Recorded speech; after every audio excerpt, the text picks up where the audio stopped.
Stopped it. All right, guys. As soon as they get to, I'm staying quiet. As a collective, I'm letting it play, but I want to. Shit. Because we're pointing fingers. We're doing exactly what they want. We're live again. We're live again, anyways. We're not praying. We're not praying in coordinates. We're attacking. Hopefully, everybody gets it. And we're allowing things misconstrued. Yeah, I'm gonna go edit it right now. I mean, even people that have jail under this movement have come out and started talking trash about what we have shown. That says we're back. Perfect. Guys, I'm going to get off. I don't want to be rude and just drop off, but I love all of you. You know, hopefully, you know, we like whoever everybody's saying, let's not eat each other up. We're trying as hard as we can here with the limited resources that we can. Like, I hit the button cutting it off. Fighting like crazy. I'm fighting like crazy.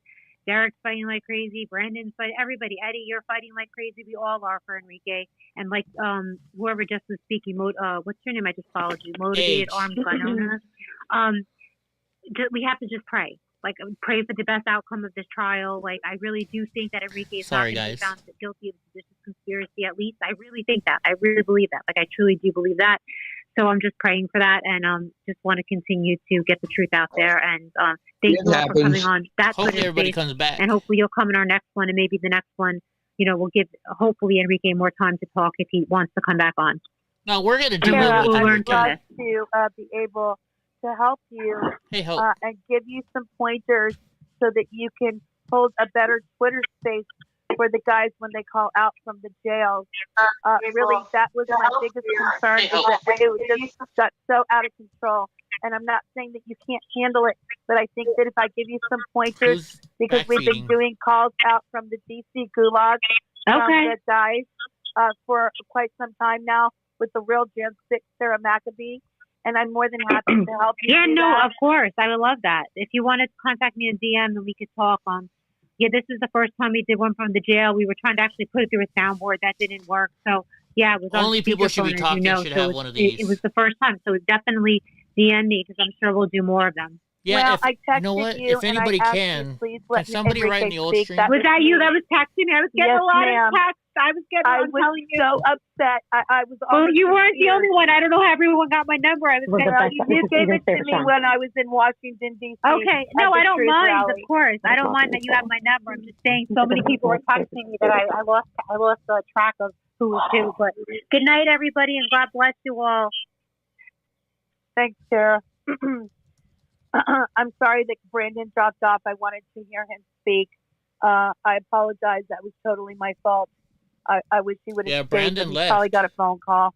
He's very busy. He doesn't always have an opportunity to join us in our Twitter space. I met Brandon a few times. I guess I just want to maybe take a moment and reset the room. And, you know, I opened the space tonight because I was just very upset that my dear friend, our dear friend, mine, Suzanne's, Bobby's, you know, Eddie Block's dear friend, Enrique, I just felt that it was just a terrible space. I was extremely upset. I just wanted Enrique to be able to have an opportunity. This man has been silenced for 14 months, and I just was really devastated for him. And I wanted a mic. I just wanted to say, you know, Enrique, we're here for you. Please tell us what we can do. You know, you've got 2,000 people listening, and tell us what you want us to do for you. And I know what he probably and most likely would have said. It's basically the same thing all the guys say when they call out from the DC Gulag. They just don't want to be forgotten, and they want to know that the American people care about what is going on with them. So I'm sorry if I sound all teary and stuff, guys, but I was really upset, and that's why I said, that's it, damn it. I'm putting up this Twitter space because me and Suzanne and Jen and Adriana were texting, and I was so upset. And if you want to go ahead, you've got your hand up. Please go ahead. Hey, I'm sending you a hug right now. I'm sorry you had to deal with that. That was awful how they treated you. You know, Eddie, I felt bad for you too, honey, because all you wanted to do was say hello. Yeah. And I know one of the things in the space that was super important is for the host not to overspeak. Like, the time is running, the clock is ticking. He doesn't have a lot of time. You don't need to speak 80% of the time. Like you say what you need to and let him speak. And that just kept happening. People just kept over speaking. The hosts were speaking too long. Like he was having to wait. Bobby Pickles got upset. He's like, God, you guys, let Bobby him was speak. pissed. And that's the thing with hosting. You gotta do some talking. I get it, but like forever, it just kind of went on and on. We were texting each other about that. Like, oh my God, here we go again. Because it's frustrating. We want to hear from our friend. We want to hear what he has to say. Well, here's the thing. Like the next time that something like that happens, they need to be more coordinated. They need to have questions. They need to have something in, paper format where they know what they're doing and how they're going to do it. And however many people they had were allowing to speak, they need to not have that many. They need to allow Enrique to speak or whoever else is going to come on and use the microphone and talk about what their experience is. They need to be fully and understanding what they're doing. And so that's a lesson for all of us. Right. Let me tell you something about, if you don't want a shit show like that, you do what I was talking about and you raise your hand and then we go in order. That's like the third time I've said that. So, I'm going to repeat that one more time, possibly friendly, and then I'm going to yell it. Okay. So we're going to do hands on here. We're not going to get into that, talking over crap. I hate that. That's just not respectful at all. I really wanted to hear what Brandon had to say, and we just kept on running and running and running. Now, Brandon's gone. I really wanted to hear what he thought about everything. Yeah, me too. And so we're going to do hands from now on. All right. Okay, General. I'm resetting the room, and we're doing hands. And my dear friend Ann Does anybody else get super Good hungry evening, when Ann. they drink? Hello and welcome. Do you get that way drunk? Yeah, well, so first thing I wanted to do is just say a really short prayer, and then I just have a few things to share on my heart, and also to just give a thanks for all of y'all that are so passionate and desiring to have order. I just thank God for you. I thank God for the fact that you're willing to endure, that you're willing to suffer these things, because it isn't easy. I mean, we see the indignities of these horrible and egregious acts against our citizens. And at the same time, all of these things that happen, that pop up like this, that happen, that we have to process through. And I do feel your pain. And so, Lord God, I just thank you that we are able to gather here like this on this social media platform. I thank God for these hosts. And I ask, Lord God, that anybody that's been working their butt off, that has been enduring, that has been carrying the cross, Lord God, that you fill them right now. You comfort them and you give them strength, because they've been pouring everything, turning themselves inside out. And Lord God, I just ask that you restore them right now, Lord God, and heal them and heal their heart, because I know you are calling us to be the arms and the legs in the body here. And Lord God, I know that without your wisdom, we have no wisdom at all. And so, Lord God, help and guide us. And Lord God, guide my mouth right now, Lord God, so that I can bring just a few words. Lord God. Oh, Lord God. So in your name we pray, Lord Jesus, in your name we pray. So,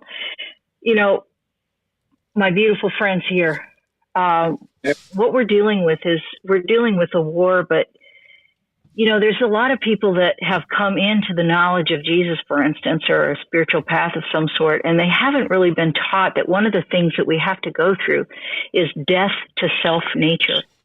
And so what we're seeing is that we're seeing a lot of these really interesting and amazing and committed and flamboyant personalities, but a lot of these people really haven't really understood that part of the process of us being able to develop the wisdom and the surrender enough to be able to serve, to truly know what it is to serve, is to learn, to discern when it is that we're coming from kind of a flesh perspective. The Bible calls it the old man nature.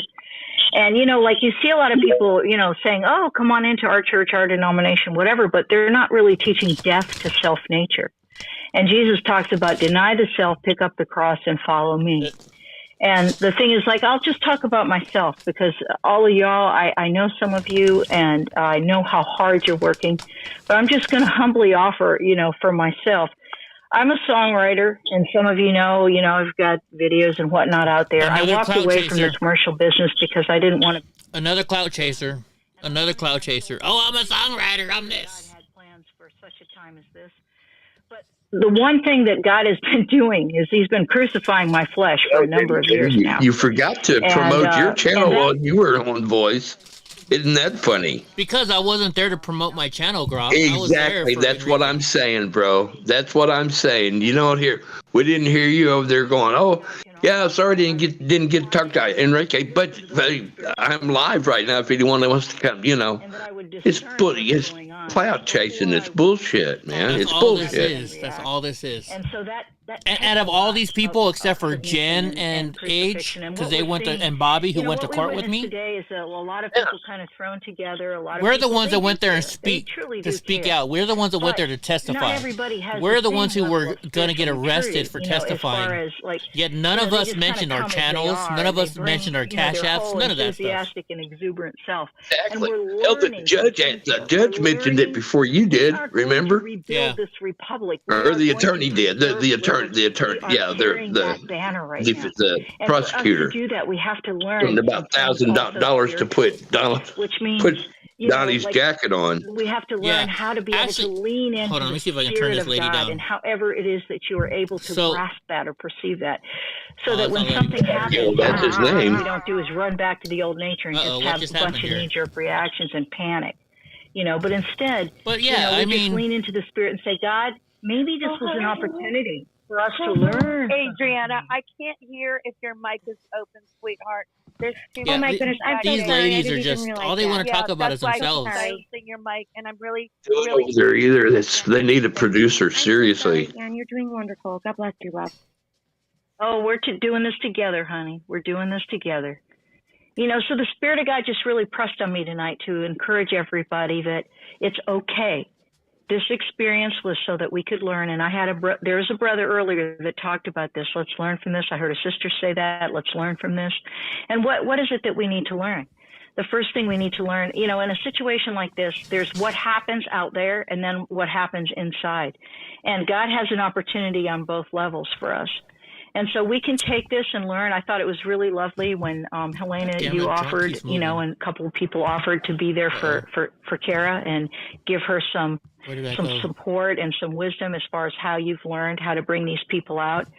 I know that there is a reason for that fervor and that passion inside of you, Helena, because, and others, here, so many people really wanted to be that voice for that gentleman that wasn't able to speak, and he will be able to speak. You mean because Enrique? This situation tonight, we know, I'm feeling it just surging through my body right now, that God is working this for the good. He's working this so that we can see what's missing. We can see where the flesh is still ruling.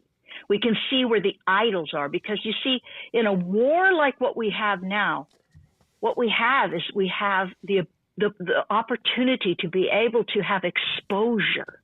And exposure is, Holy Ghost exposure is not designed to slam somebody down and just go, oh, look at what you did, look at what you did. It's designed so that we can say, whoa, I didn't realize I still had that in me. And part of the reason we come together, we come together so that we can do this very thing. We can meet, I know that hope. We can discuss, but we will not be able to come together unless we go first to the Spirit of God, unless we take that breath and say, God, please fill my mind with wisdom, because we have knowledge of what's going on here. We have observed behaviors. We have observed things in ourselves we didn't know we still had. But please give me wisdom, because knowledge without wisdom is nothing. It's just knowledge. It's just another form of defeatism. But with wisdom, we can couple that with compassion. So I see this going in a very positive trajectory. I see what happened tonight, and I was there. I mean, I listened to most of it. And yes, there were some things that we have to learn. But we're not just preparing for this day and this moment. We are preparing. I'm telling you, the Lord is preparing people to be the leaders for the next movement, which is the restoration of liberty. And so we have to learn the ground rules, but not just according to the intellect. You see that, drunk? You're the general when you wear that jacket. And the reasoning of man, but we have to learn it according to the reasoning of God, according to the same Spirit that filled our patriot fathers, our forefathers, when they were on bended knee and asked to be filled with the understanding. And they put those words to paper that we are now resurrecting and bringing up out of. And this is a phoenix movement. And so I'm just saying, you know, my beautiful brothers and sisters, I'm just saying, you think so, JS? As we lean into the Spirit, we will have the wisdom to know how to respond. And we have to look at ourselves. We have to, and then plus the Spirit will help us understand when there's flesh out there that's operational, and also how to negotiate these things. Some people already have great diplomatic skills, and I'm so grateful for that. Others of us are learning how to do that. Learning how to be silent when the Spirit tells us be silent, and how to speak when the Spirit says to speak. This stuff is good. You know, and all of these things. And so I just thank you for this opportunity to be able to share this. And so hopefully together we can put these pieces together. But just remember, this is for today. But I'm here to be able to tell you that this is much more than today. We have these are battles. But we have to remember the war. And the war is the complete and full restoration of liberty. And that's going to take, oh my goodness, it's really coming to me so strong. It's allegiance to God beyond denominations and all of this. Someone shut her the fuck up. And allegiance to the tenets of liberty. And we help each other. We help each other in whatever way that we have. It's coming to her strong. It's coming to her strong. Hold on, sweetheart. Yeah, this chick won't shut the fuck up. That's all oh my God, please, lady. Hallelujah, amen. Go, drunk. Go. Hallelujah. And our identity in those coming to me strong. I thought I fucking talked. I've sinned before you, my God. I've sinned. God wants you to buy my book. According to the will of the Lord. I just thank you. I thought I talked about myself a lot. Oh my God. Always love hearing you talk. You and Melody, man, y'all are awesome. I just love having y'all. Boy, he's kissing her ass, isn't he? The spirit. I'm sorry, yeah. That's amazing. We absolutely love you. I'm sorry, Lord, I've sinned. Please buy my book. And just think about this, guys. You get to see. I've been a stand-up comedian for 15 years of my life. I'm going to give everybody a little piece of advice when you are public speaking. I want everybody to do this exercise because this is why all these Twitter spaces get so annoying. You guys don't know how long you talk. Take 60 seconds on a timer. Record yourself talking for 60 seconds straight, and then go back and listen to yourself. And then do that for 5 minutes. Because what you're going to find is we talk too long. That's why I had to say something. Our point and get off, which is exactly what I'm going to do right now. I love Suzanne. I love Suzanne. I don't know, but crack. All right. Hey, Bobby. Hi, Bobby. Hi, Bobby, pal. I'm so glad you're here. Suzanne, I get it. We're all upset. I please don't. My friend Ann hardly ever comes up here to speak.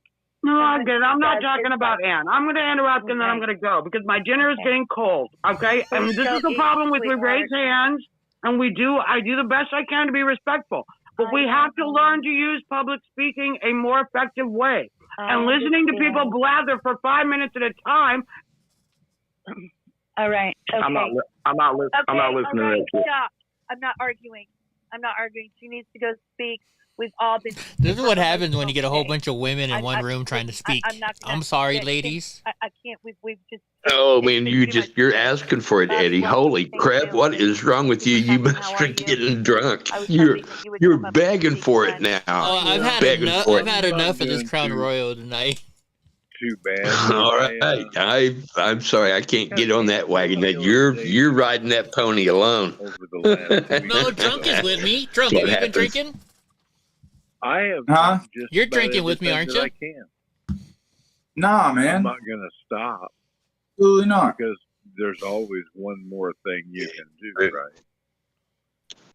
But I've physically placed my video into the hands of federal agents attacking. And I know you guys can see my messages, but I don't give a shit. Into the hands of what the hell?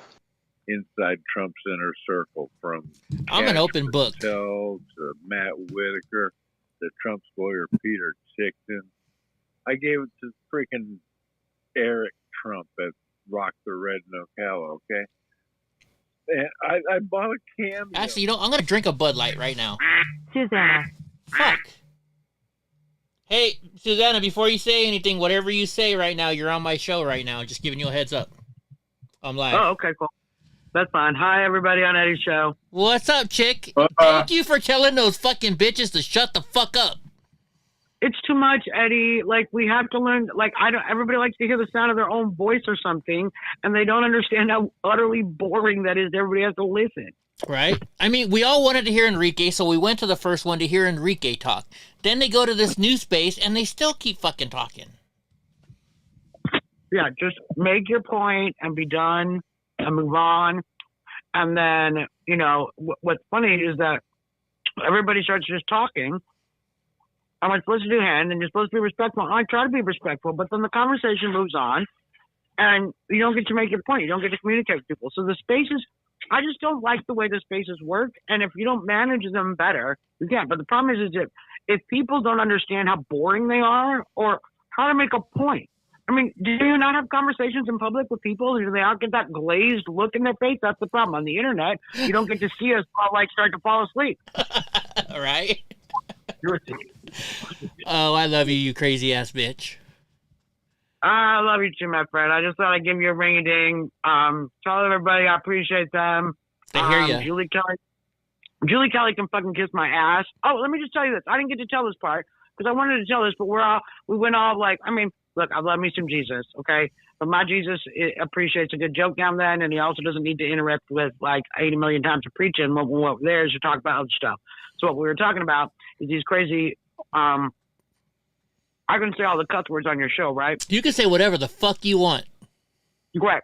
All these crazy fucking bitches on the other place blathering about themselves, okay? Especially Julie Kelly, who, by the way, I was doing my show, trying to listen to Enrique, rebroadcasted on MySpace, right, on my podcast, right?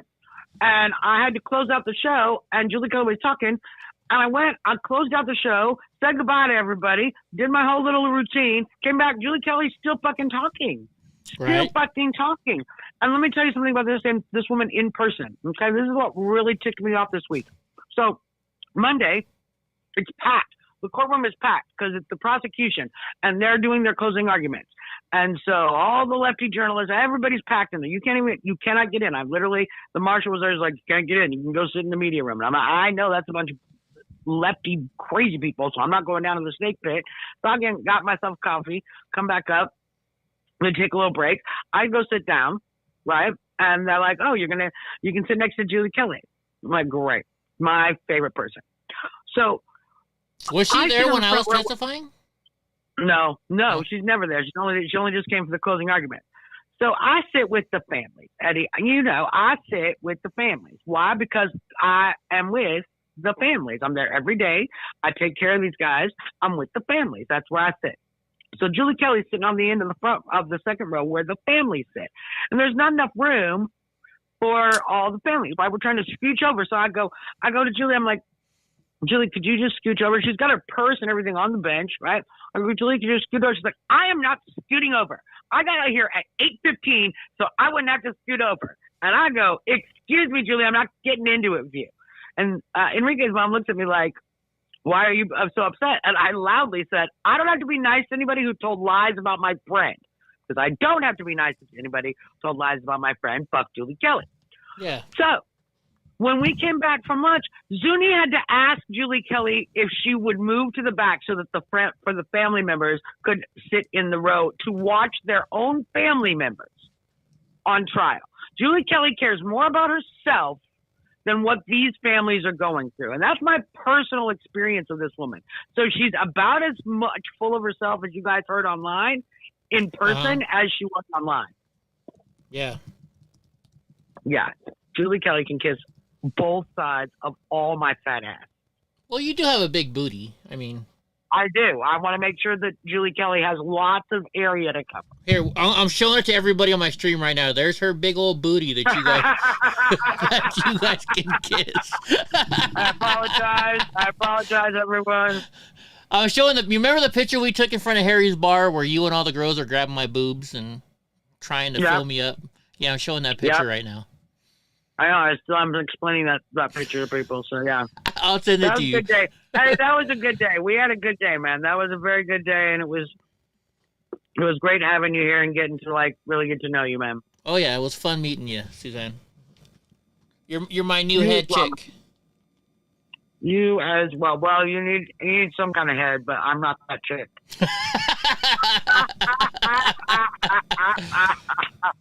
well, Jen's got to figure it out. She wants to be it, but she's not ready yet. So. Oh no, she's like a Chihuahua in a pit bull body. Yeah, she is. Right on. Well, thanks for calling. I really love you, and I'm glad. You know, I Enrique should have had more time to talk. Not all these fucking dumb. You know, let's just put it this way: they're bitches. They were just out there for their clout. They didn't come in to talk about Enrique at all. They came out. And let me just say, thank you, Laura Logan, for speaking up for that, and for speaking up against Antifa journalists being allowed in the space, because that's absolutely ridiculous. Yeah. Heck yeah. Yeah, NBC, having NBC ask questions. I mean, come on. You could have had a lot better people up there. Not just NBC, not just the New York Times. The man who wrote the book Sedition Hunters. I mean, people got to learn who these people are. Right. Heck yeah. Ryan J. Riley wrote the book called Sedition Hunters. He's literally like king, heir apparent of the Sedition Hunters. And they're all connected to the DC Antifa that attack the vigil on a regular basis. They're connected to Miami Antifa, who got Gabriel, whatever his last name is, called into court. They're Antifa. They're working with the government. We can't give them a platform. And that's why I'm going to talk to Karen. I'm glad she at least listened to that. And that's one of the reasons I interrupted. And I know General gets mad at people when they interrupt his space. I don't care, because I needed to get that information to Kara. I appreciate, but what I'm worried about is that you don't know. Yeah. And what you don't know can hurt people. Of course. So hopefully you will be able to listen and start to understand that the problem is that these people we think are journalists are not journalists. They are radical domestic terrorists on the left, and they're not every Antifa is a street Antifa, okay? Not everyone is stabbing, not all the Antifa want to stab Jeremy Bertino, okay? Some of them want to get your information and pretend you're a journalist and talk about you and find out who you are and where you live so that they can go and dox you and ruin your life. Right. There's different kinds of Antifa. Sorry, I had to play it for you. Thank you. This is why we can't. Hold on, I gotta stop it now somehow. Hold on. There we go. No, this is why we can't, because they're truly an enemy force in our country that's trying to destroy our country, and they're trying to do it one individual at a time. So. Hell yeah. Right on, chick. Well, I love you. Thanks for calling. I'll talk to you later, my friend. All right, yeah, I'll call you later on. I'll call you tomorrow. We'll talk tomorrow. Okay, bye. All right, sweetheart. Bye. There you guys go. You just heard. This is the chick right here in the pink hair, the red hair. You just heard from her. She don't fuck around. Like, if I'm going to have a chick fighting with me, she'd definitely be one of them. Right, Drunk? You never met her, huh? Met her either, but I love her, man. I've seen her at the J6 a few times, and I love what she did tonight when they were in there. The NBC guy was in there trying to ask Wayne questions, and she got in there and said, "Hold the fucking phone, back up the boat. This guy's a piece of shit." And she called him out. I love that. I've had hundreds of death threats over my life, and only 2 of them were acted upon. Yeah. All right, we're back in there. This kid. They're letting me back in as a speaker. Squad determines that it was a nail-studded pipe bomb. Well, the FBI swoops in a week later, and all of a sudden, this young fellow by the name of Garrett James Smith, who coincidentally Drunk, you got anything to say on any of this stuff? And had he's a 22-year-old with no social media history at all. Who had just returned from Portland from terrorist training with Antifa. Was released by the FBI because they determined that she was awesome. County and Hillsborough County bomb squad don't know what the hell they're doing, and can't tell a nail-studded pipe bomb from a novelty smoke device. So the FBI turned off and let the kid go. Same here, Supernova. So that's that story, and that's a whole other thing. Yeah, that was absolutely My fucking crazy. Antifa button doesn't work anymore. I was there at that event, and I did see Garrett Smith. And it's super weird. I got 2 days before that. Bobby. I sent you some screenshots. They said that I was the organizer. Yo, what's up? Is this Nessa? Comtone's finest? Are you Portland, Nessa? And they put What's a up, picture Nessa? of me and Enrique online, and they said that Garrett How Smith, you or and the your person, hubby doing? At that time didn't have a social media footprint, so I thought I'd go in and talk to the sheriff's department about it, and they seemed super interested, and so they let him out 10 days later and dropped a $300,000 bomb. And mysteriously, I believe that he was also in D.C. January 6th, so I think you got some pictures, if I'm not mistaken, Bobby. Oh yeah, I've got video of him in the company of Ray Epps, breaking barricades. Tell your hubby I said, what's up? It's kind of funny too, though. I'm currently working on the sidebar the year later. The Pinellas County Bomb Squad and the Hillsborough County Bomb Squad are now blaming if anybody can find any more salted caramel Crown Royal, I'll buy it off of you. Just send it my way. Called a live explosive device. Neither one of them wants to take the blame. Neither one of them wants to take the hit from the FBI. Yeah, I'm going to go to Chicago, and me and Mr. Nice Guy are going to fuck some Antifa up over there. Well, I'd like to talk to you about that investigation. Well, we have a lot to speak about. Tell Benny I said, yo, what's up, man? Love you guys. I'm going to turn it over to David, though. Hi, David. How are you? It's nice to see you here. Hey, it's good to be seen. I tell you, in the current climate we're in, it's good for any of us to be seen anymore. Now. I just wanted to stop in and say hello to everybody. Sorry, as usual, that I don't have more time to come in these spaces. It's always a refreshing, recharging, and this time invigorating discussion.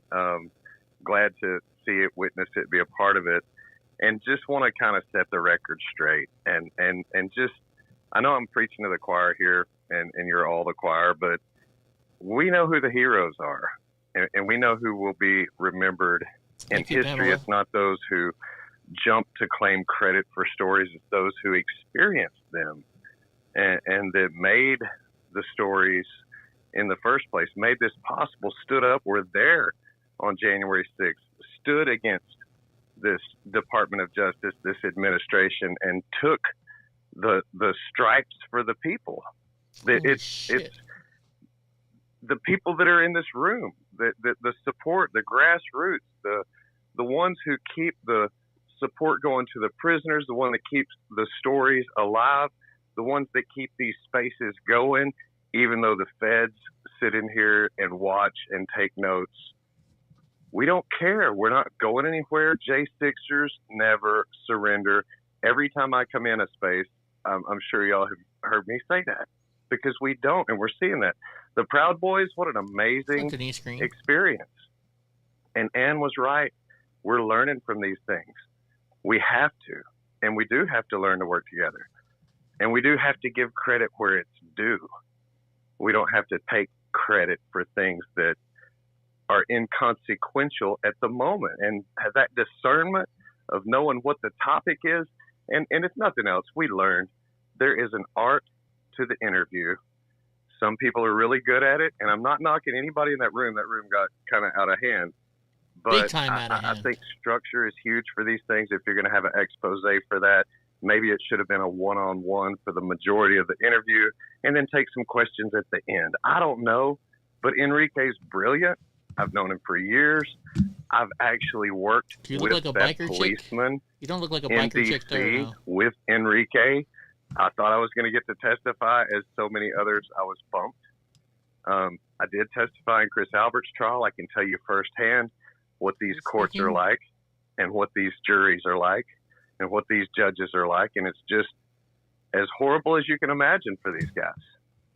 So that support, that prayer, that commissary, can you imagine that sitting in jail? Family support, that monetary, the letters, you people, that's where y'all all fit in that picture, in that support structure, which in turn is history. And I'm not going to go on and beat the dead horse, but I'm serious. This is the founding fathers material. These Proud Boys standing up, they will be remembered as the guys that wouldn't bend the knee to this system. That's where we all need to be. And if nothing else, let's learn from their example to be bold and have courage, and to stand up and to stand out and to say, we're not going to take it anymore. Do with You're us not as you gonna please. take it. You're only motivating us more. And listen, I appreciate all journalists that say anything about J6, the good ones and the bad ones, because they're keeping a light on it, causing people to have conversations and debate. So it's good. But I'm telling you, the people that have lived it and experienced it and tried to get these stories out from day one, the people that have committed suicide, that reached out to these journalists over and over and never could get a response because their story wasn't big enough until after the fact, history will remember these things as well. We don't have to worry about the credit. It will be doled out at the end after we win. So let's just stay focused, keep the support coming.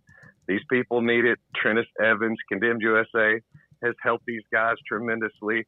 All these people that go to the court, that go to D.C., that sit through that, it's painful. It hurts. It takes from your soul. They deserve tons of credit. Not a lot of us grassroots people got credit in that space earlier, and that's fine. We don't care.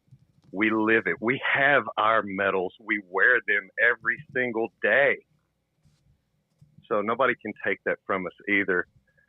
And that's something I just want to share with each and every one of you. The amount of gratitude, it's real. It's not a story to me. I'm not even a journalist. How do you want to help them, Supernova? That's what everybody else tell you, which is fine. I don't care. It's not about credit. All right, drunk? It's about truth. It's about justice. It is about restoration. That is where we're headed. So hang on. It's going to be a bumpy ride. Thank y'all for doing this after space. I think it really needed to let people kind of chill out, calm your emotions a little bit, and just know. Wind down. God is not up there wringing his hands, worried about what's going on, folks. So just keep praying it through. Thank y'all for doing this tonight. God bless you all. We'll talk to you soon. Is that my David? This is. What are you doing, sweetheart? David, I cannot believe you're here. I'm so happy you're here. You are one of the most important fighters and patriots, warriors of God ever. Oh, she's cheating on me now. What you have sacrificed, what you have given through and through, David, will never be forgotten. Most people will never know anything about anything. So, and it's fine. I mean, that's the whole thing. No, David, you need to accept this real quick. Accept that you are a conqueror. You are a man of true justice. You are a man of true faith, a man of true truth that abides and flourishes by every waking duty and moment that God needs you to be a part of. You've done it with me. You've done it with the boys countless times. Yeah. Selflessly.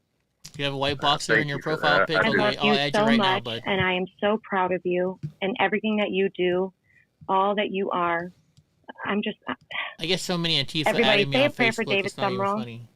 He has been doing this for years David on Summerall? end. Before, before shadow banning and people getting censored was even popular, David was doing this. Stop Hate has existed that long.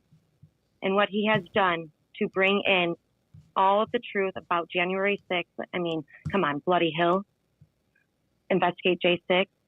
You do this selflessly. Ooh, I may have deleted it. You might have to send it again, bud. Armor and truth of God. You might have to send fight it against again. all the evil. What's I up, mean, you are my business partner.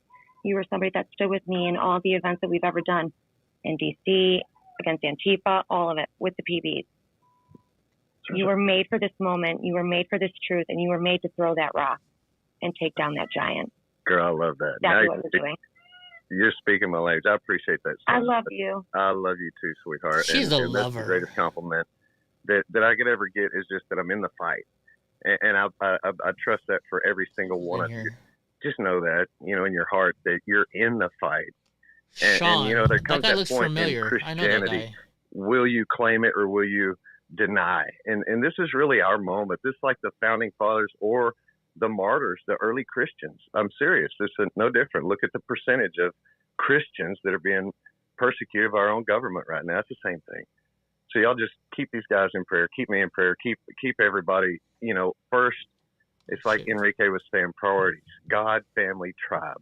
This is our tribe. Is this the Maria? Is this Maria from Chicago? About David. Cheers. David, I want to thank you so much for all that you've done also. And when all the mud was being slung at me, all the bows and the arrows, Helena was updating me on your support for me. And I just want to tell you, thank you. Thank you for not giving up on me. And thank you for having my back and understanding and differentiating between what was real and what was fact, what was true and what was untrue. And you're an amazing person, and I'm so grateful to even know you. And I just want to tell you that in front of everyone. Thank you. You're an amazing man. Jen, you're sweet. Listen, I wish everybody lived by that 24 to 48 hour rule and just watch and sit back. And I've known you for so long, and you know that was a stretch for me to think that you would intentionally do something. We've all worked around the FBI and Antifa, all these different things, and for people to jump off and write horrible hit pieces about you, like, it was just amazing to watch it. And I just wanted to kind of let people expose themselves as to their intentions, their motives, and you know that tells more about people at the end of the day. And those that stood by you. Gotta keep moving your picture around, bro. What happened? What happened? Thing oh, there it is. That you know, knowing true character and having that discernment, like Ann was talking about, we all need to be practicing that. There's a lot of bad stuff going on right now, and part of that we experienced tonight, and we can watch ourselves whip it up into a storm, right? Or we can step back and say, okay, what's really going on here? What's important? What's the focus?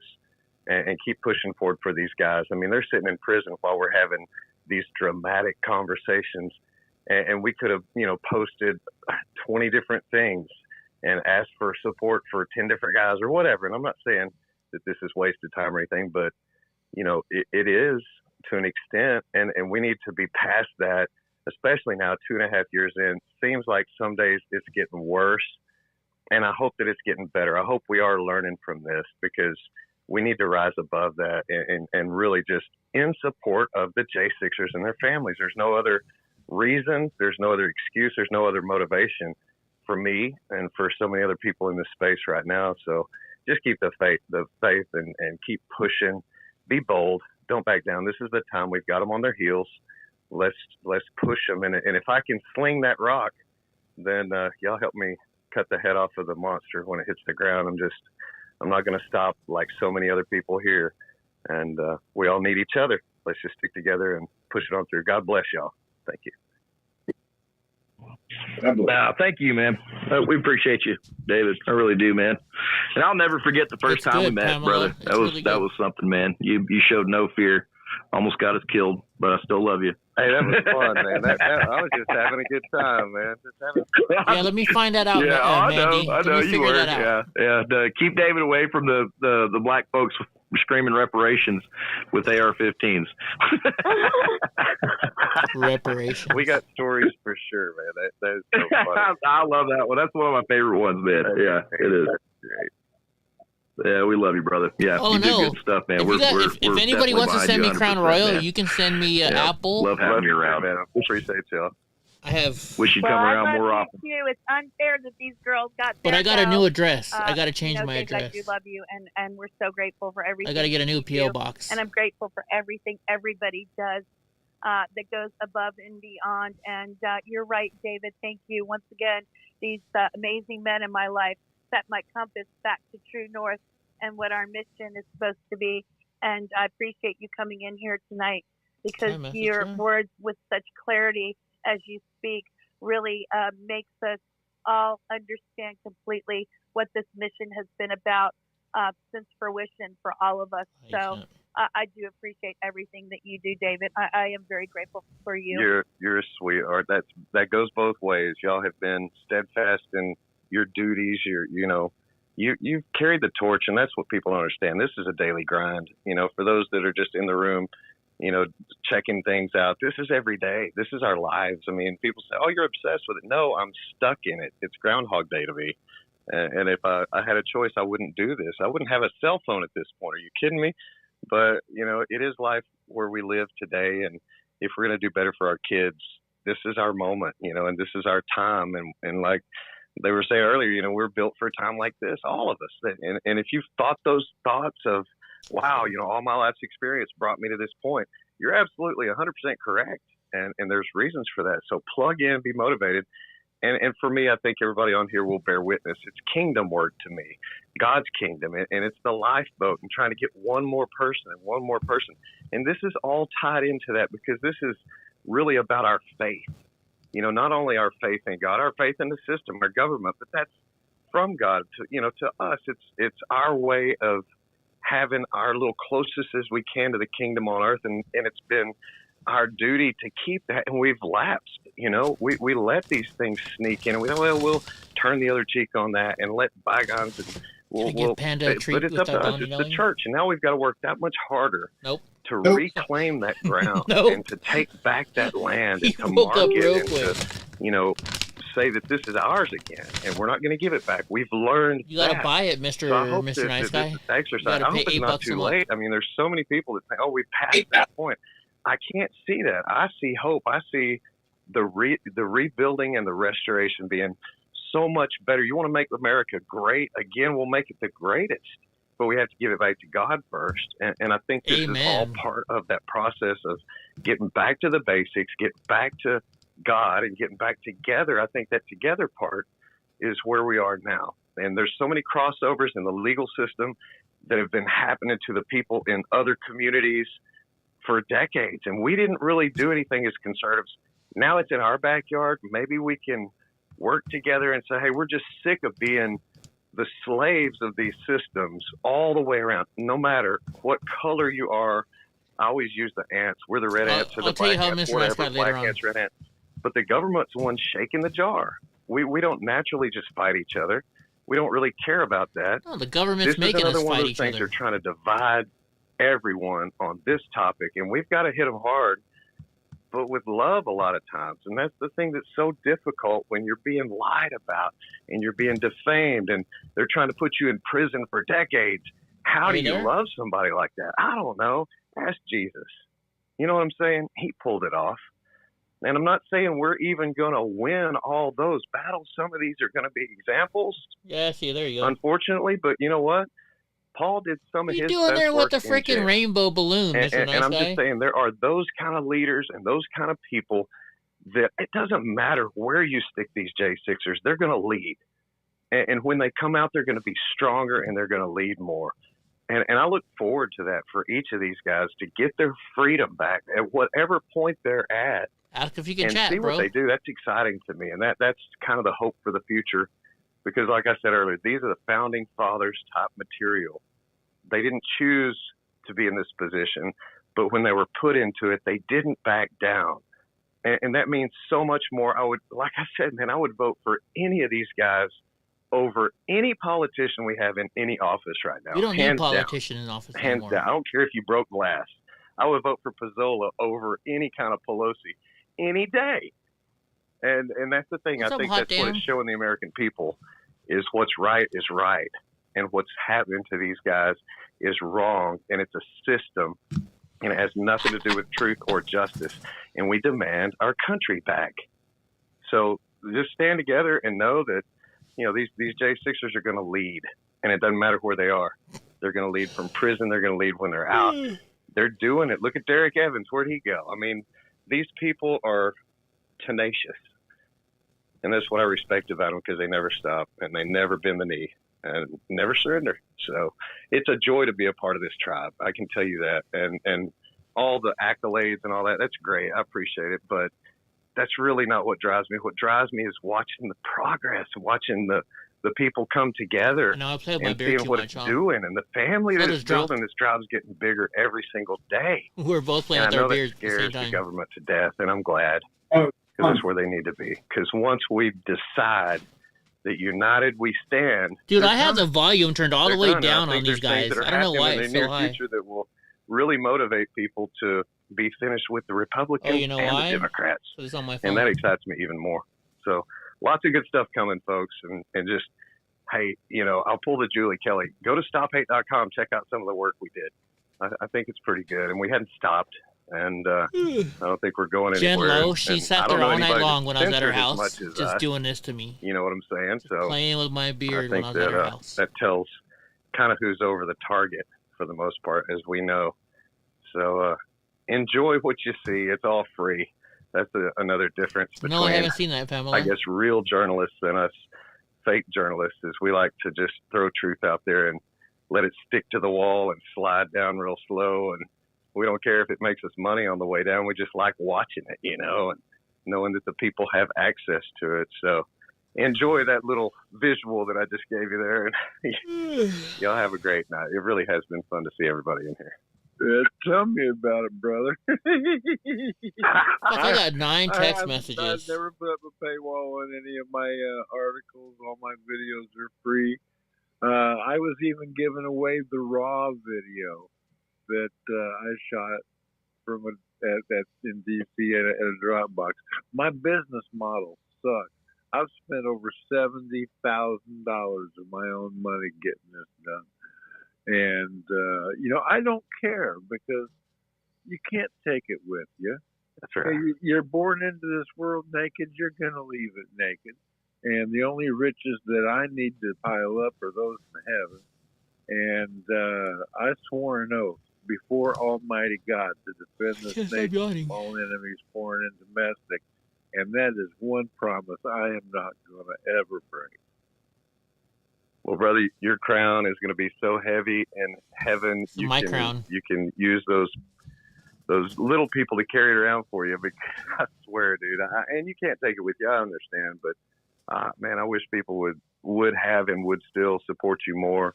I know it's been a struggle to try to get your videos in the hands of everybody physically. Not anybody else has done anything like you've accomplished, man. And I just want you to know that it is not unnoticed. That so many people see what you've done and respect it so much. And we do understand.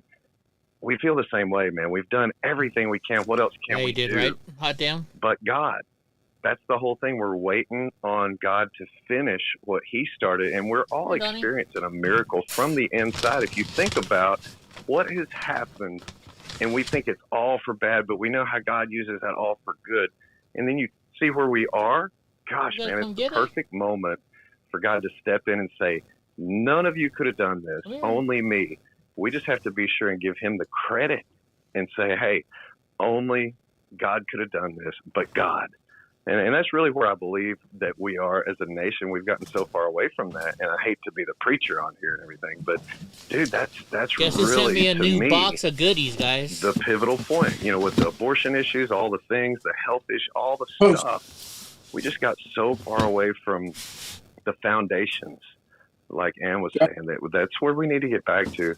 And nothing's going to do that more than cleaning up the politics, the Department of Justice, the FBI, all these, you know. John Deere sent me a big old box, and to really when the snow was up there, and somebody raided half of it. Values, so they sent me another box. And to scare us into submission, and, you know, thank God that it's not working, and don't let it, but be peaceful. You know, that's what we always say. And I know Drunk Uncle wants this. That are sitting down there, you know, this is not one of those violent events we're talking about. This is a movement. This is something that's not going away, and it's going to be peaceful as long as you'll let it.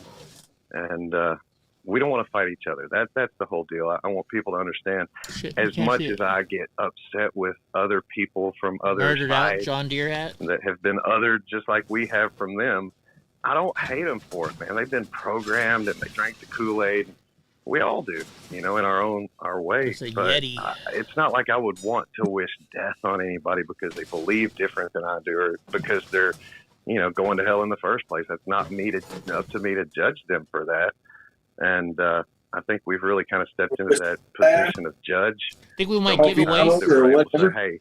We might give away some of these things. As we are, they're not as good as we are. They don't have the same morals as I do, so they're not as good as me. Now flip that around. Isn't that what they're doing to Jake Stickers? I might keep the wallet. We're less of a human. We can't vote. We can't travel. We can't own a gun. We can't do this. We can't do that. Ooh, they sent me when a do we get our own too. water fountains? Is what I always say. It's civil rights in reverse. So it's a learning moment. It's a turning moment. We've had our Tiananmen Square on January 6th. We had that. But we have to tell the public what happened so we don't repeat it. They say, oh, this was unprecedented. We can never let it happen. Yeah, it was unprecedented because our government generally doesn't murder peaceful protesters when they come to redress their grievances. Totally unprecedented. For them to murder 4 civilians that day for protesting, completely unprecedented. Roseanne I say we Boylan, agree with them on that term and then explain it to them of why they're right. Because they're just, because y'all tried to overthrow the government. Nobody I've talked to was trying to overthrow the government. By the way, guys, Ashley Babbitt's mom gave me a whole bunch of these. MAGA seems to have big mouths, as if we still have a couple. Tell. So which one of them's bragging about planning this whole thing? If y'all had heard anybody, it was me and my little group. Is it a different MAGA cult that I'm not familiar with? Because they keep saying MAGA had this big plan, and yet I haven't heard anybody bragging about having a plan. So I'm going to call BS on that one. There was no fucking plan. There was no plan. And for them to put that intent in for us isn't fair. That's where the crime is, because it has everything to do with intent. And they don't care. That the facts don't matter to them. So it's up to us to say, hey, we're the peaceful people. And look, you're holding our prisoners in jail, and we haven't even gone and sprung them out yet. We've thought about it. Get 100,000 people and go get our people out. But then what? We're trying to think this thing through and stay peaceful. And I hope that one of these days we can crack that code for these guys real soon. And, these politicians need to be held accountable. We just had another election, if y'all didn't notice, and we voted a lot of these same people into offices that are complicit with murder. They know about the murders, and they were just reelected. So when I say they know about the murders, Kevin Greason, Benjamin Phillips, Roseanne Boylan, Ashley Babbitt, they know that they weren't natural causes in drug overdoses. What do you want? And yet they haven't reported them to the police. They haven't reported them as crimes. Nobody has. You see what I'm saying?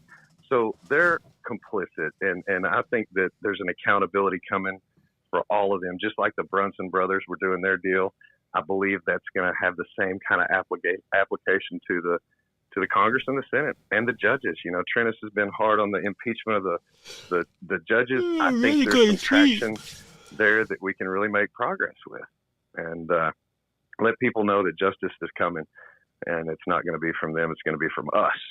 In a legal way, like 107 said, it's not because we're lawless people, we're lawful people, and we demand justice in this situation, and we're not going to get it from anyone but ourselves.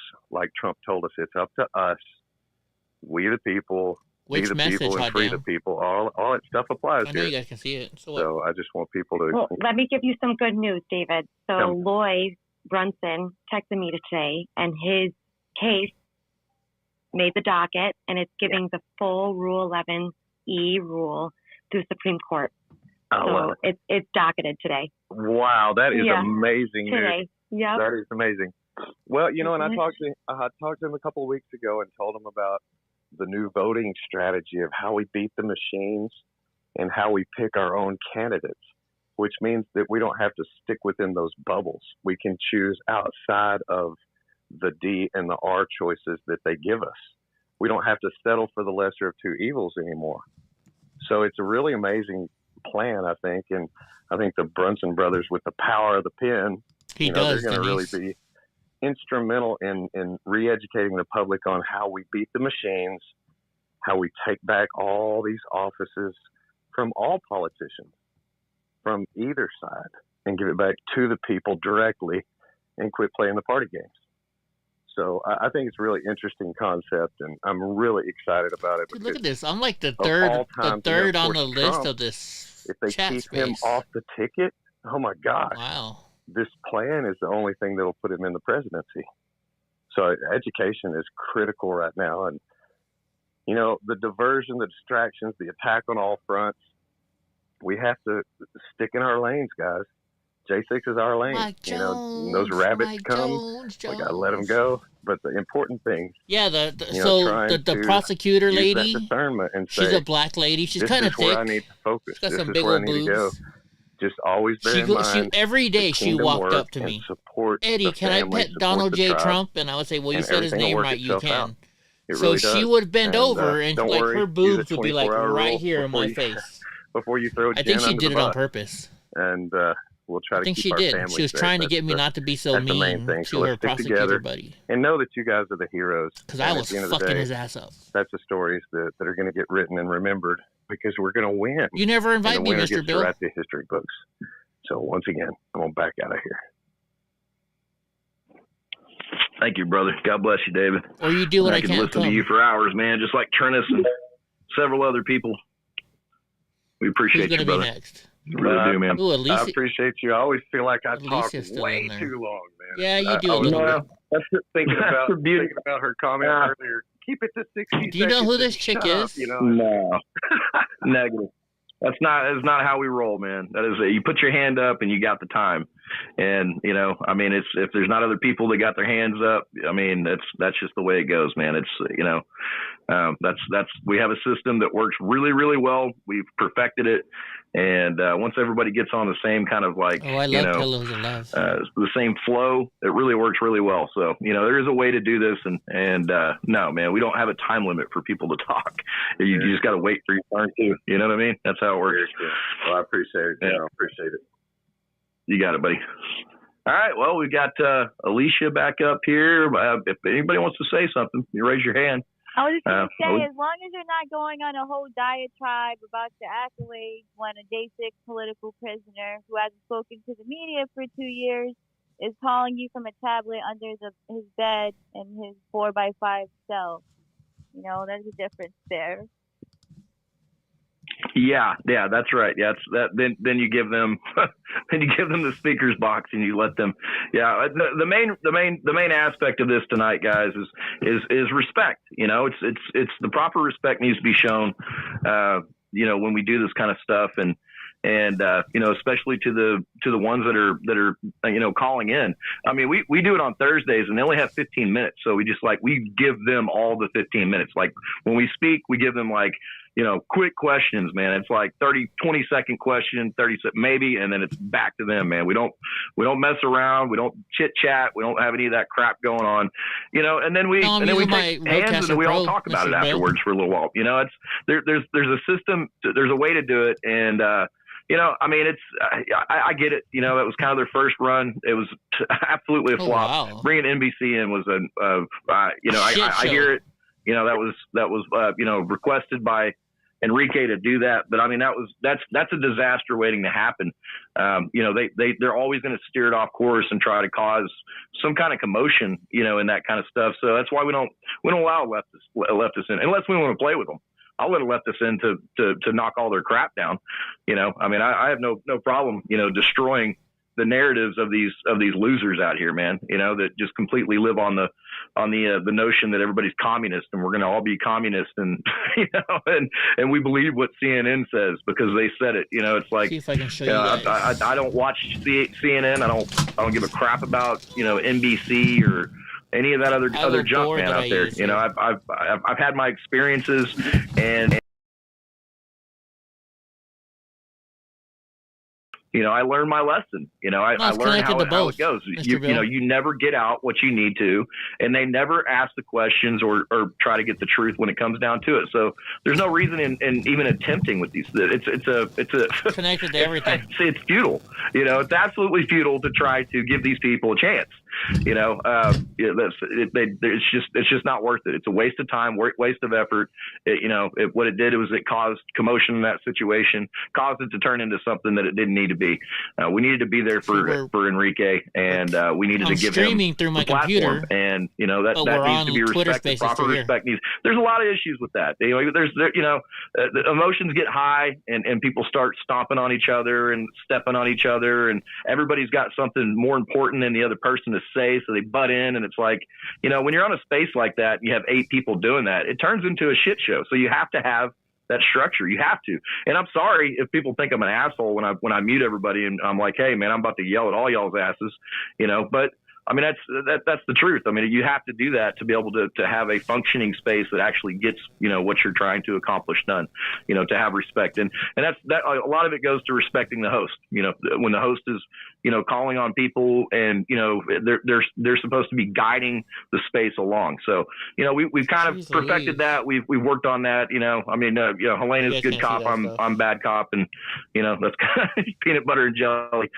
That's how we roll. But, you know, that's enough out of me. Jen, go ahead. I wanted to address Alicia. Alicia, I went to your Twitter. I followed you just now, but there's no place to DM you. So I don't know how I can DM you, but I would absolutely love to tell my story and what happened. You can email me. It's alicia.m.pal. It's like my name with the M in the middle at protonmail.com. alicia.m.pal@protonmail. So alicia.powe. Alicia.m, M as in Maria, .pal, POWE @protonmail.com. Okay, thanks. Yeah.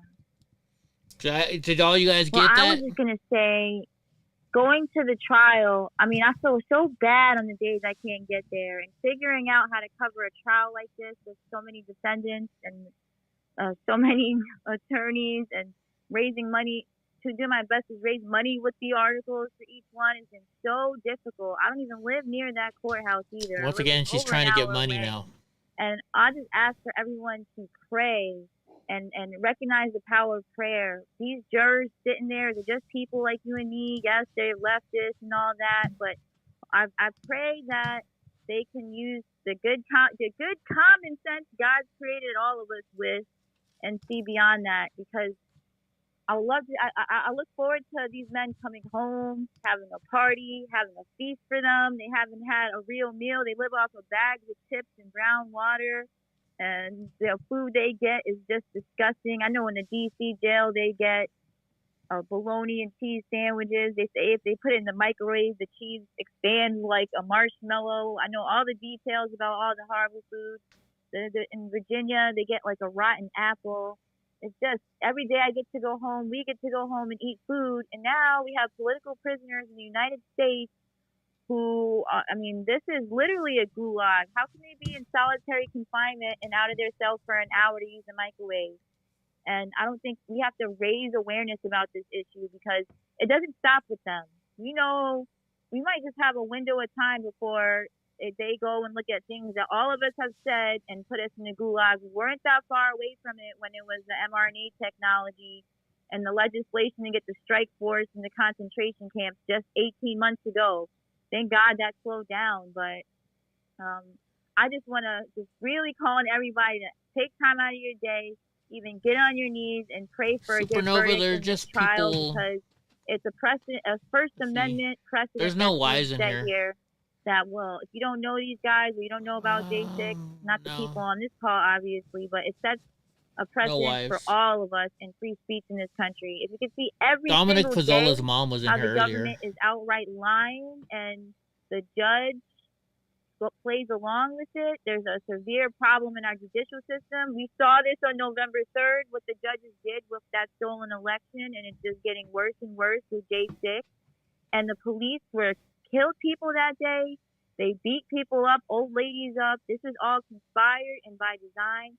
The FBI decided to entrap, or the DHS entrap and embed themselves with the Proud Boys in 2019.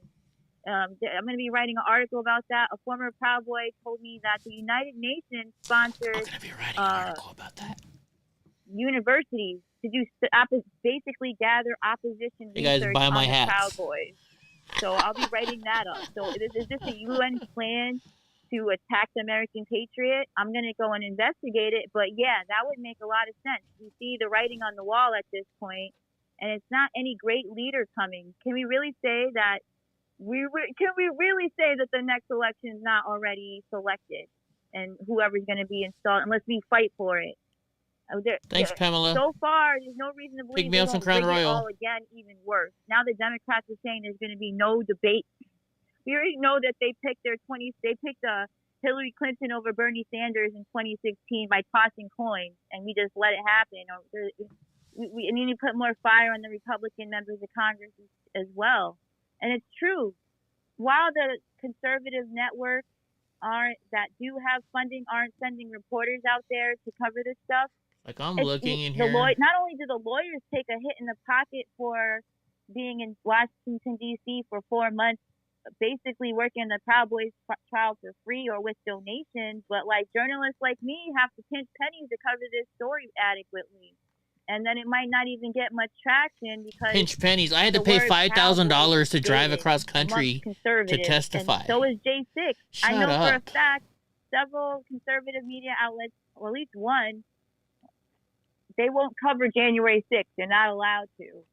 really just Gateway Pundit, and let's make note, of course, tonight, American Greatness, and a handful of others have covered it. So I hope everybody prays a lot this week. I can't give this stuff away though anymore, Paul. Although you donate a lot, maybe I'll send you one. Go home and have yet just the face of a mustard. These things were expensive. And Nisho Move Mountain.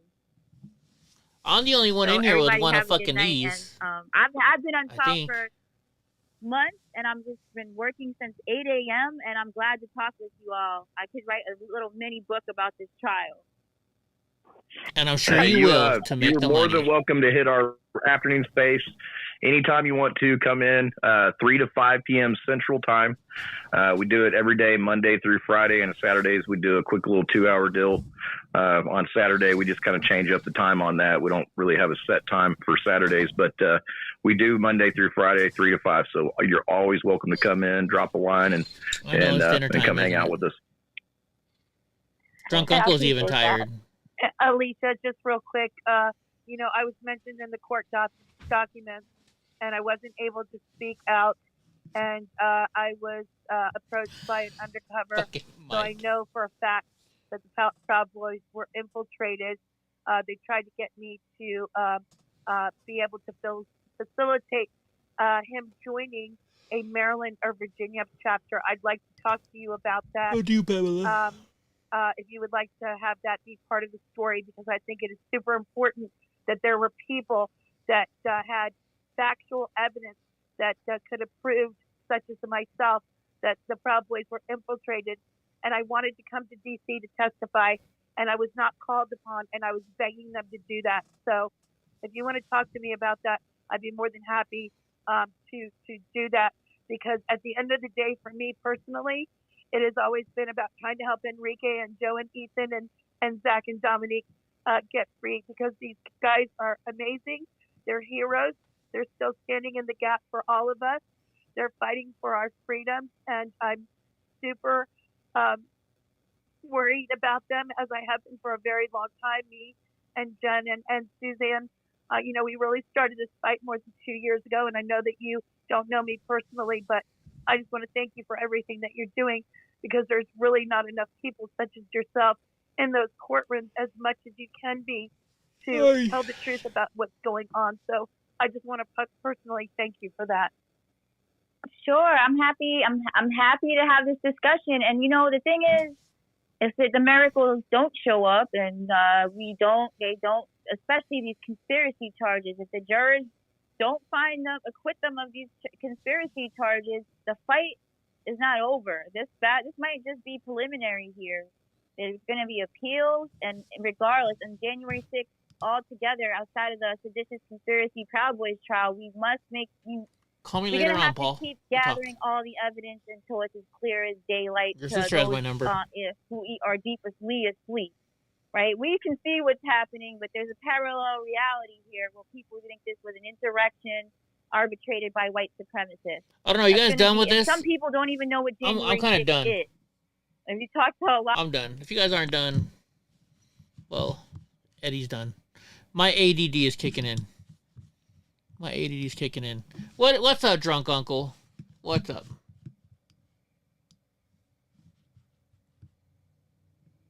Oh, he's got to get up. Uh-oh. What are you pointing at? I can't hear you. Are you muted? Hold on, are you muted? What's going on here?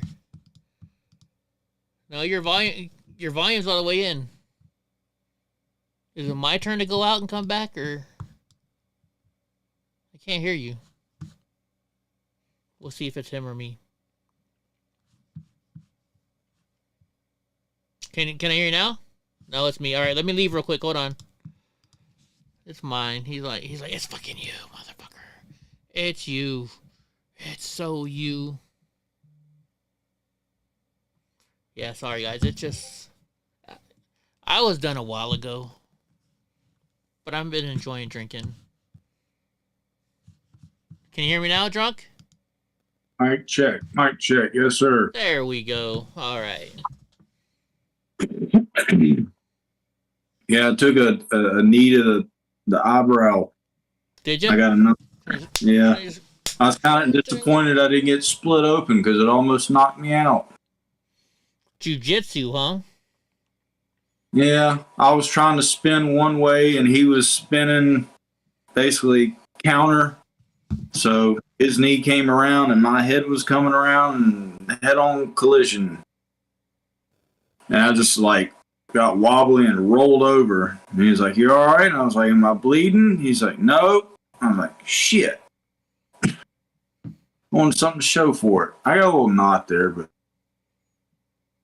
yeah, kind of wishing it was bigger so I'd have something to show for it. Well, Complaining. Maybe next time we'll get in a boxing match instead of a wrestling match, and then we'll see who wins.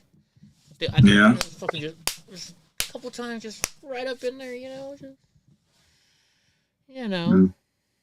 I can't see what you're doing. You haven't turned your camera on. My camera's on. Is it? Oh, no, I haven't. Never mind. My bad. No, you can't. I'll just do some, just a couple of these right there, just knock it out a little bit. Just a little bit. Well, a little tip from the little bit of striking I have learned. You want to turn that thumb down. And it really does make a difference. Like whenever you punch, don't like punch like that. When you punch, turn your thumb down. And you can like practice, like find you a wall and like punch right at the wall. I mean, just like gauge your distance and get to where your knuckles hit the wall. And then do it again, and then turn your thumb down. You like get an extra, 2-3 inches. And that can be the difference between somebody going to sleep and somebody getting out of the way. Interesting. So real quick, I was gonna say something. I think it was Supernova. Where was it? Oh no. JS Shore. So they said when I think of prayers, like I think of flipping a coin. Not everybody has to believe in God. I mean, like Drunk Uncle, he's coming around. He wasn't into it too much, but here's what I've noticed, right? Whether you believe in God or not, it's the fact of surrounding yourself with people who think positively. I think that's what it's all about. When you go to church, you're around a whole bunch of people that think positive. They think, good things are going to happen if you do good in life. If you're not a drug dealing piece of shit, Antifa guy, right? And so it's not, whether there's a God or not, the fact that you're surrounding yourself with these people builds you up, because the people you surround yourself are what help you. So when I've noticed whenever I go to church, things happen better. Good things happen to me. I've been whatever you want to chalk it up to, being around more conservatives instead of liberals, or jiu-jitsu, or being around more people that believe in God. Like I feel better as a whole. And I don't even, did I tell you that I think I had an experience where God was talking to me for a period of time? No, you never told me. It was, I mean, like whether you believe in God or not, whatever, it was God or the Matrix. Something was talking to me. So you know how we drive all the time, and as the longer we drive, we don't do as many things as we should do, or I don't have to do that because I've been driving for this, that, or the other. But for 2 weeks straight, I said it was at least about 2 weeks, something kept telling me, even though you're making a right-hand turn, still make sure to look left and right. Every time I come to a stoplight to make a right-hand turn, generally, you just look left to make sure there's nobody coming your way because you're not crossing the lane. You just take a right. And I was like, why does that keep popping up? Well, I'm leaving class one day, and I'm supposed to take a right, and I was like, look left and right, and so I looked left and I looked right, and sure enough, when I looked right, there was a big tractor coming up the road, and these two bigger Dodge Rams than yours. Bigger than mine? Whoa. Well, souped up. souped up with the lift kits on it and the brush guard and all that kind of stuff, like passing this tractor. Yeah. Like pretty fast, 2 of them. If I wouldn't have thought to look right, I would have pulled right out and smash. And you would have been splat because he's got this little tiny Honda. He's got this little tiny car, you know. I pull in his driveway and my truck is just overpowering his little teeny tiny. I got to mess with you about your little teeny Honda. My mechanic did say when I had my oil change not too long ago, they were talking about how good those little elements are. And they're like, we had an element come in that was in a 60 mile an hour head-on crash. So 120 miles an hour total.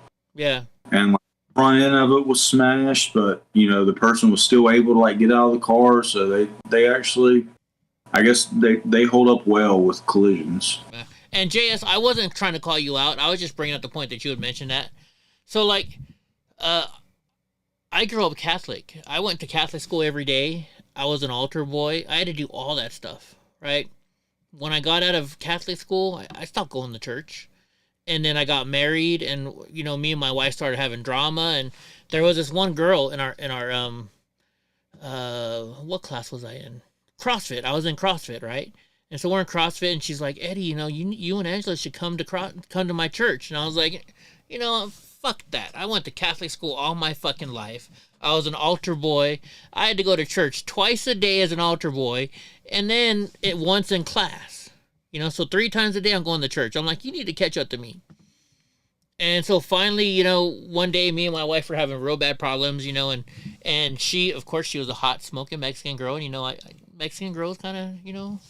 So I was like, all right, Selena, we'll go to your church. So we went to her church, right? And we're sitting in there, and it's one of these mega churches. You know, there's like probably 3,000 people that go to this church. I show it on my stream sometimes. And we're there, and it was just weird. They started talking about some guy in his Ford, like the whole, it was weird how the story that they chose to choose from the Bible that day was a story that hit home with me like perfectly. And I was just like, whoa, this is kind of weird, you know? And it's a Catholic church. Every time you go to church, it's like, oh, you're going to go to hell if you do this. You're going to go to hell if you do that. This church was all about music. You know, they're singing up on stage. It was like a rock concert, but for God.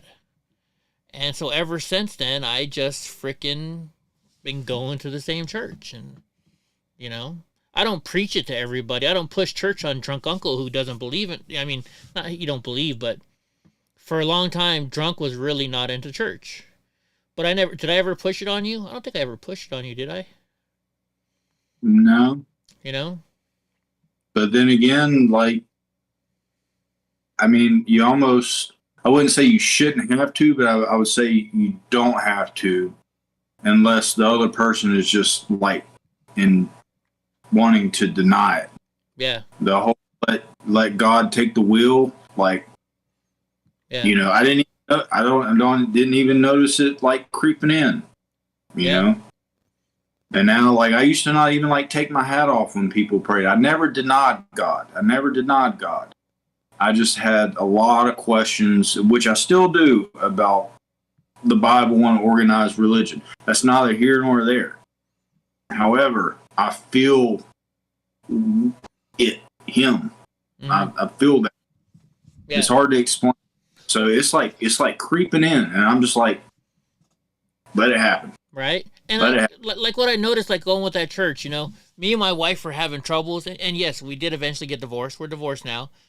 But like every time when we first started going to church, our lives changed a little bit, you know?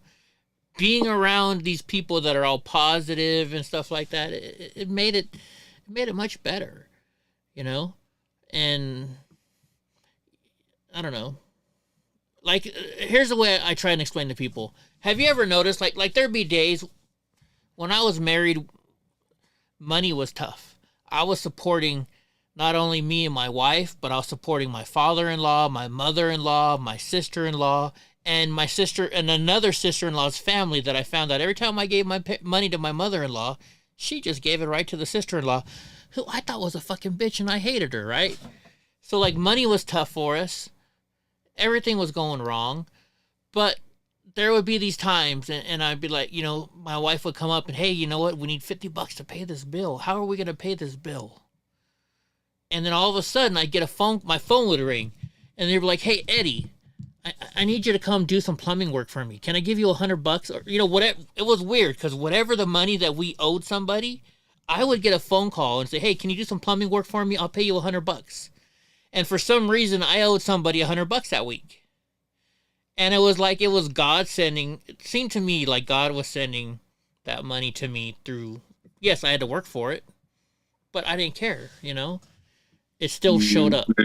The opportunity was presented out of basically nowhere. Right. And I always thought it was weird how it was always the exact amount we needed. Like I didn't tell people, hey, I need $100.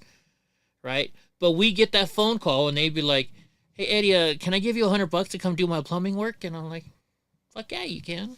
You know? God, to me, God's always looking out for us. That's just the way I've always, you know, grown up with God. But I've never been the person that talks about God. I would never tell somebody, oh, you need to go to church. You know, like when you see those people, you know, they raise their hand and they close their eyes, you know, and they're shaking. I used to make fun of those people. But I don't anymore because you know what? Those people were, you know, I don't know what to say. You know what I mean. I think you guys know what I mean. Mike Jones says, I had a friend tell me that him and his wife took their own food to some people, dropped it off in secret, came home, and someone had left them food. See? That's what I'm talking about. You know? Polly Wally says, you know, all the people that are going to church aren't saints, but believing being around good people and being with honest, respectful people are God's people, but God is everywhere for sure.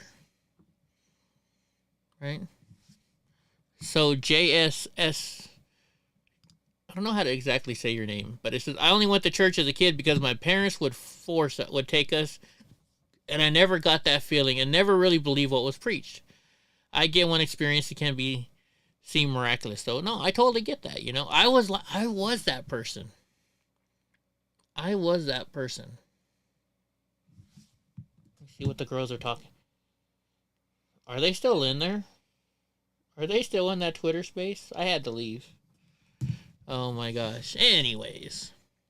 Yeah, sometimes you gotta, I wouldn't say you gotta, but it's definitely a gamble because nobody is promised tomorrow. But for some people, it takes walking away, sometimes even for, I don't know, with me, at least a decade. Mm-hmm. And, you know, luckily I lived through that decade. You know, some people, it clicks. Some people need more convincing. I guess I'm just one of those hard-headed people that need to be convinced, but I wouldn't even say that I have been convinced. It's just there. Yeah. It's really hard to explain. Like so many people, like a couple years ago, like when somebody sneezed, I would say Satan. You know, I don't do that anymore. Mm-hmm. You know. Well, you know why they say God bless you, right? When somebody sneezes? Because they think your soul's trying to escape or something. That keeps it back in. Yeah. You know where I learned that? Yeah. I learned that is a philosophy class. No. What's a class where they say, what happens when you close the door? Is the room still on the other side of the door? What class is that? It's not philosophy, is it? Could be. Is it philosophy class? I don't know. I had in college you have to take this class. I think it's philosophy. Tied to string theory? Like if it's not there, then it doesn't exist. Almost like if you're in a video game and you go far enough away that it doesn't load and you have to get close enough to it for it to load. Is that part of string theory? Somebody brought string theory up the other day. I don't know. What's it? Correct. Oh, here comes somebody. Who's coming in here? Let's see. Oh, it's Irving, and I got him muted. Let me unmute Irving because he was making a lot of noise earlier. Oh shit! Now, hold on. Let me fix the screen again. Hold on. We gotta fix the screen. That's the only problem I have with this using Discord. Is it totally fucks up my screen when somebody else comes in. No, it's like good night, Denise. Bazette Bowsley. You never knew what that meant. What do you mean by what meant? I forgot where I was. Irving, you fucked it up. No, I love you, buddy. Irving's a cool dude. Yeah. Where were we? We're talking about religion and stuff. I got one for you, Eddie. All right, go for it, Irving. Figure all the trials and tribulations you and I have gone through with doctors and appointments and Agent Orange and my dwarfism. If there wasn't a God, do you think that whatever would have let us live? Ooh, I never thought about that before. So if you guys don't know, Irving who's speaking, he's a dwarf. You said it, so that's the right word, right? Right. I met him. We've hung out a couple times. Well, one time, but we can hang out some more. And I mean, he's in just as much pain as I am in every day with my Agent Orange exposure. And I got to tell you what, though, sometimes I wonder. I ask myself, God, why you put me in all this pain? Do you ever do that when you're in like your really bad pain days? I know I do. Yeah, but see, the other thing it says is if we listen, he'll give us the answer. Mm-hmm. But just like this is gonna sound weird, and Drunk's gonna say he's a freak, but because of Drunk living in North Carolina, and I have a lot of family around him in North Carolina, I feel close to him, and that's weird because he never talks to me. He just says, hey, but. Well, I can give you his phone number. Can I give him your phone number, Drunk? Sure. But it's just like, we connect on, Bojangles. Probably fucking Bojangles.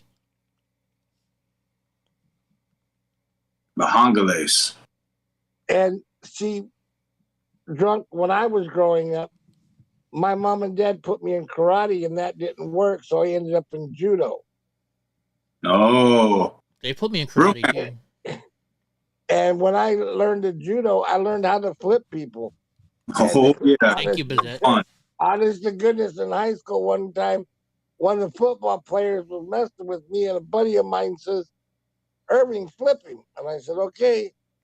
And I flipped him on his back. But I know what you go through with jiu-jitsu. That is tough. Oh, I know. Just, respect on the judo. Like I enjoy throwing people, but I do not enjoy getting thrown. Even though I've learned how to land and roll with it and slap the mat, like, nah, it's still that is a brutal sport. Yeah. I don't know. I've never done it. All I know is when I did jiu-jitsu with Drunk Uncle in North Carolina, 2-3 weeks ago, he kicked my ass. I figured, okay, we're laying on the ground, I'm at my territory because we're on the ground, and he still kicked my fucking ass. And I had to take it easy on you too. I don't know if you noticed, but Coach was like, "You just be really easy." Yes, sir. Yeah. But you did good, Eddie. There was one point where I was setting up for an armbar, and I went to look behind me because I knew we were close to the wall, and I didn't want to flip back and smack my head into the church pew. But you naturally knew whenever I went to look back, I leaned a little forward, like you bumped me forward and like bumped me off of you. And I think I even said something to you. I was like, I don't even know that. Yeah. I just remember grabbing you by the fucking throat. I was about to bend your arm the wrong way. And I took a second to look over my shoulder. And that little second that I took to look over my shoulder, you seen or felt the opportunity and bumped and moved me the other way. So I was not there. I ended up like getting side control and taking your back shortly after. But I mean, it was good. It was good. What was I saying, Mike? You never done jiu-jitsu? No, never have. When I was a kid, my mom put me in karate class, but that was it. But that's it, you know. You learned. And I mean, I'm a street fighter. What's his name? Who was with you that trip? The long trip? Yeah. Do I gotta bring up? Do we have to bring up? It was my buddy Ty. It was Taiho. Did you see him jump in the ring with him? No. He's not into that kind of stuff. You know why? He's got no cojones, and if he drunk doesn't have courtesy water. I tried though. Wasn't Ty a wrestler whenever he was a youngin'? Fucking courtesy. I don't want to hear the word courtesy water ever the fuck again, guys. But Ty said that he had a background. I think it was in wrestling, maybe whenever he was young, and whenever we were messing around on the mat here at the house, I was like, Ty. He's like, nope. He wouldn't. Nope. Okay. He's older now, though. He's old. You got to remember, he's an old dude. You don't want to mess with the old dude. I'm old too. I'm sitting there on the mat with drunk. You guys didn't see this. We're at his house. It's like fucking 2:00 in the morning. And he's like, Ed, you got to get into jiu-jitsu. You know, you had fun. And so he was like, we were wrestling a little bit. And it's uncomfortable for me. Because, you know, I'm a proud boy. I don't like having another man sitting on top of me with his fucking balls. You know, that's all I'm thinking about. I'm like, dude, he's fucking got his balls wrapped around my fucking stomach, you know? And he's like wrestling me and stuff, and he like tired me out pretty quickly. And I'm like, dude, I'm fucking done. And Drunk's like, the fuck you are? You're gonna keep wrestling. I still hadn't showed you this yet. Yeah, and working with him was loosening you up.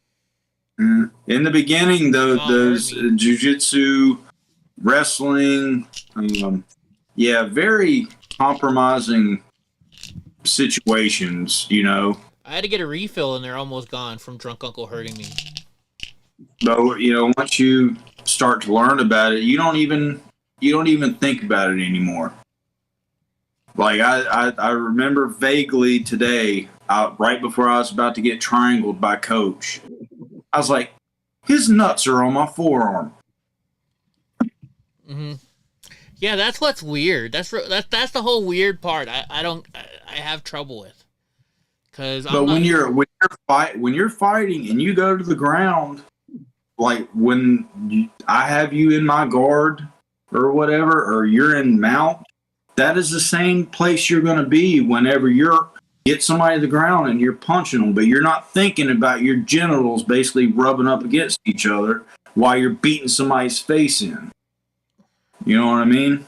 So if you've been in a fight, you've already been there. I can't no. That's where I think differently. Just because of my disability, so I can't wrap my legs around somebody. I'm on the ground, and Drunk Uncle has his legs like he's got his legs all the way around me. I can't move my legs like that. So that's where it was different for me. But I see your point. I get you. It's just hard for somebody who's not part of jiu-jitsu, you know, and it was rough for me. Yeah. You went after that psycho choke, though. You're like, can I do this? And I'm like, I guess. Yeah. If you guys haven't seen the video, we get on the ground, and the very first thing that I tackle, I get a Drunk Uncle on the ground, and the first thing I do is it's just a habit, you know? You grab the guy by the fucking throat, and you just start punching him, you know? So I grab Drunk Uncle by the throat, and he's like, I'm like, can I do this? But your hand didn't stay there very long because I was able to just move it out of the way. Fun thing. You guys do figure fours? Figure? Huh? You do figure fours? Half guard, yeah. In half guard, yeah.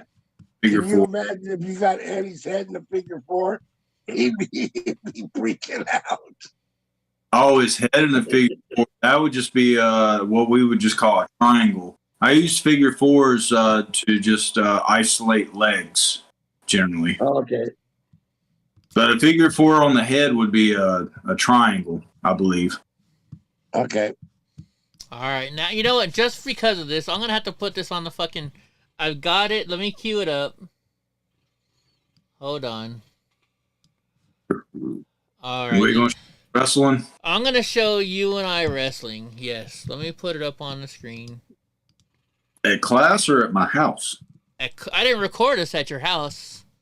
Oh, okay. I got it when we were at class.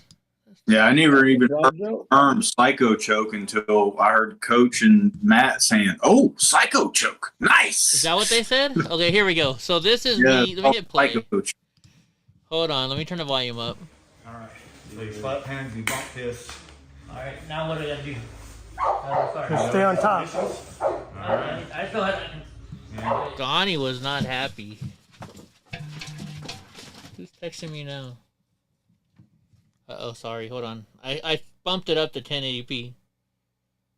And also keep in mind, I'd already had a class for an hour and 45 minutes. Yeah, Drunk Uncle was doing his class for a while. Hold on, hit pause. Let me lower it down. I think I put it. I got too many streams open right now. Let's go to 720p. It was playing.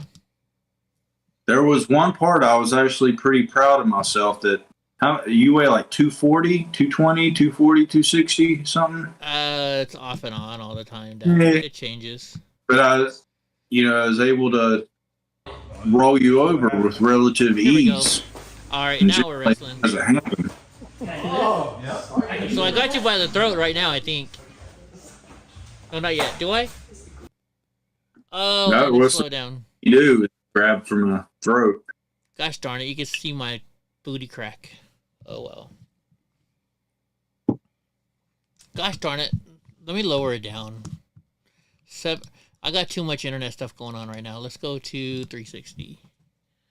Maybe that'll play it better. But you bulldogged right in, though. Like, you didn't...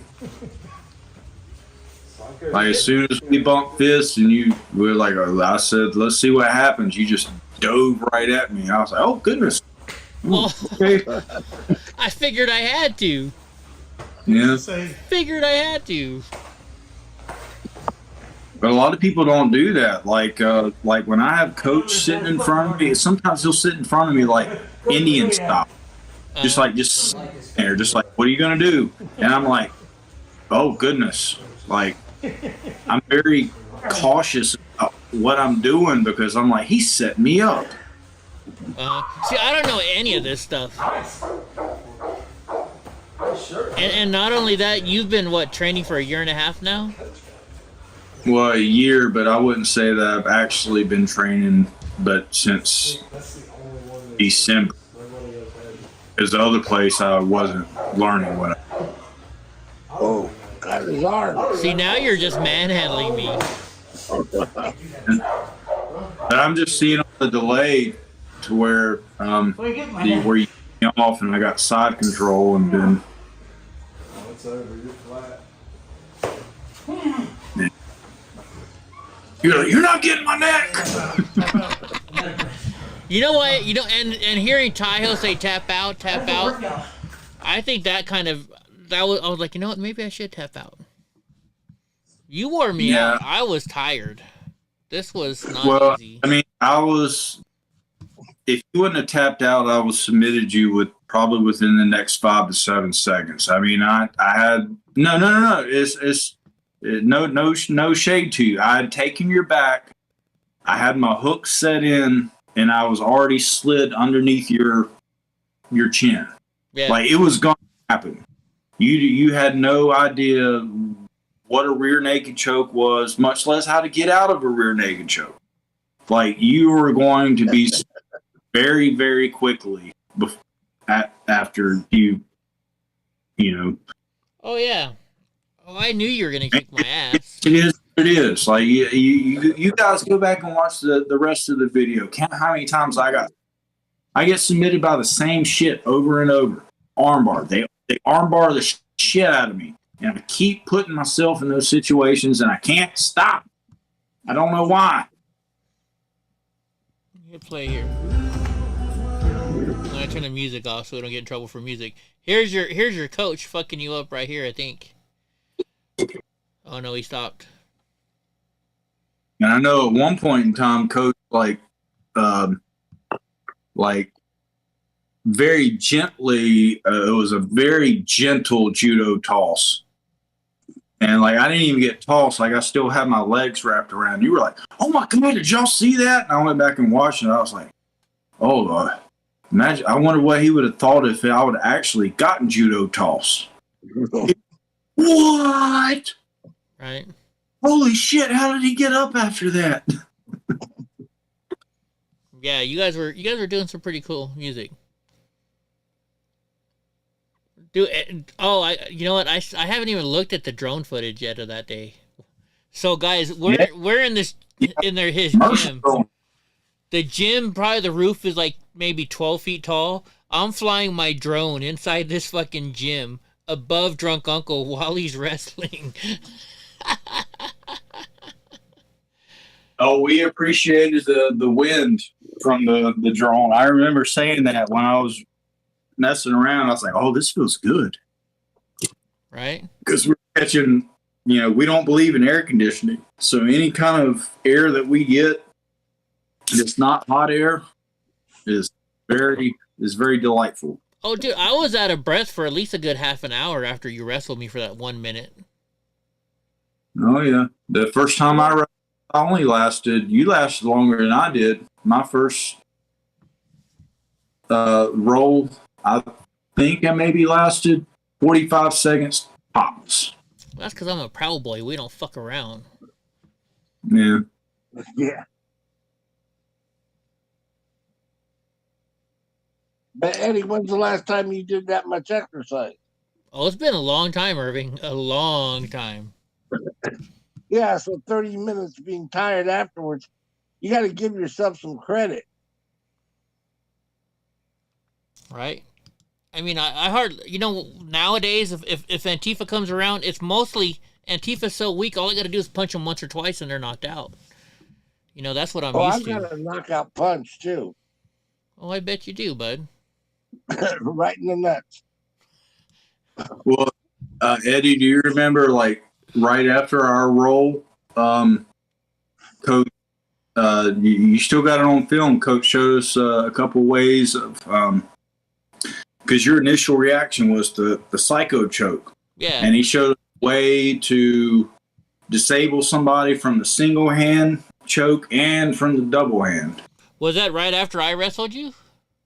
Yeah, right after. Because that's why it was brought up. Because, generally somebody trying to choke you like that is in a street fight. And so he's like, okay, this is how you get out of a single hand choke. Right, and then also no hold bar. No hold bar. Dude, I'm out of breath. You can hear it. That's why I teach y'all the self-defense stuff. I've taught y'all that. Yeah. What are you doing in psycho choke? Is what you're talking about right here? Yeah. That was really cool. Remember that one? Dude, I'm still out of breath. Grab the shoulder and pin it. No, just see, choking. It's cool for future reference. I'm gonna give you a video. One hand, right? So he's right here, right? So which way is stronger? The one with the You can hear you breathing. That's how out of breath I am. This way? So I don't want to go that way. I want to go that way, right? Mm-hmm. So I'm gonna come, I'm gonna pop. Oh. Wow. He puts Drunk Uncle down in a second. Yeah, I thought it was the one where that's why I love jiu-jitsu. It doesn't matter how big or strong you are. If you know the technique and the movement, that doesn't matter. I just threw you against the wall. Self-defense is different. How long have you been training for, Drunk Uncle? 1 year. 1 year, 3 weeks. I'm still out of breath. I did all right then for a guy who's going against somebody. Absolutely.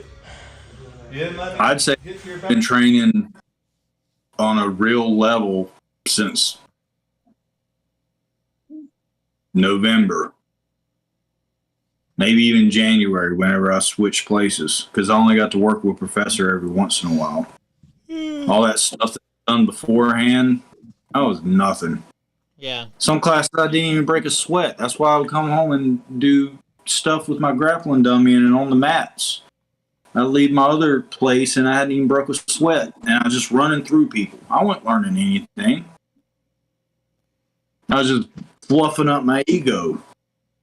And I went over to the pit and I'm like, yeah, I didn't even say anything. I was saying, like, yeah, nobody's going to armbar me. I had that in my head. I'm not going to get armbarred. I know how to get out of an armbar. And that's all. That's pretty much like they jumped in my head and figured out what I thought that I was good at. And they're like, yeah, we're going to exploit that over and over and over and over and over and over and over. So, oh, you're tired. Polly Wally says, so what do you think at Drunk? I'm calling you the new name, the General Drunk.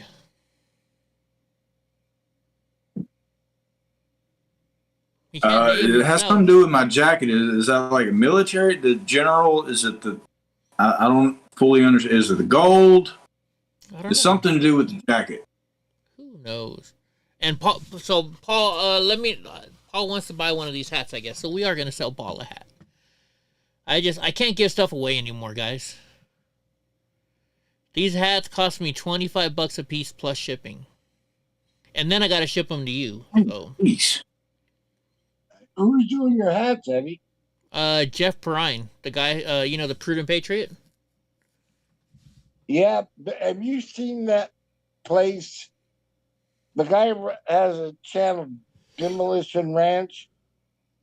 He fires all kinds of guns, but he also has a hat and screen printing business. Really? Called Bunker Branding. And a lot of YouTubers are using him. Interesting. I'll have to check him out. Also, you know that guy that, if you watch the show tonight, Bobby Pickles, he's the one that Enrique called.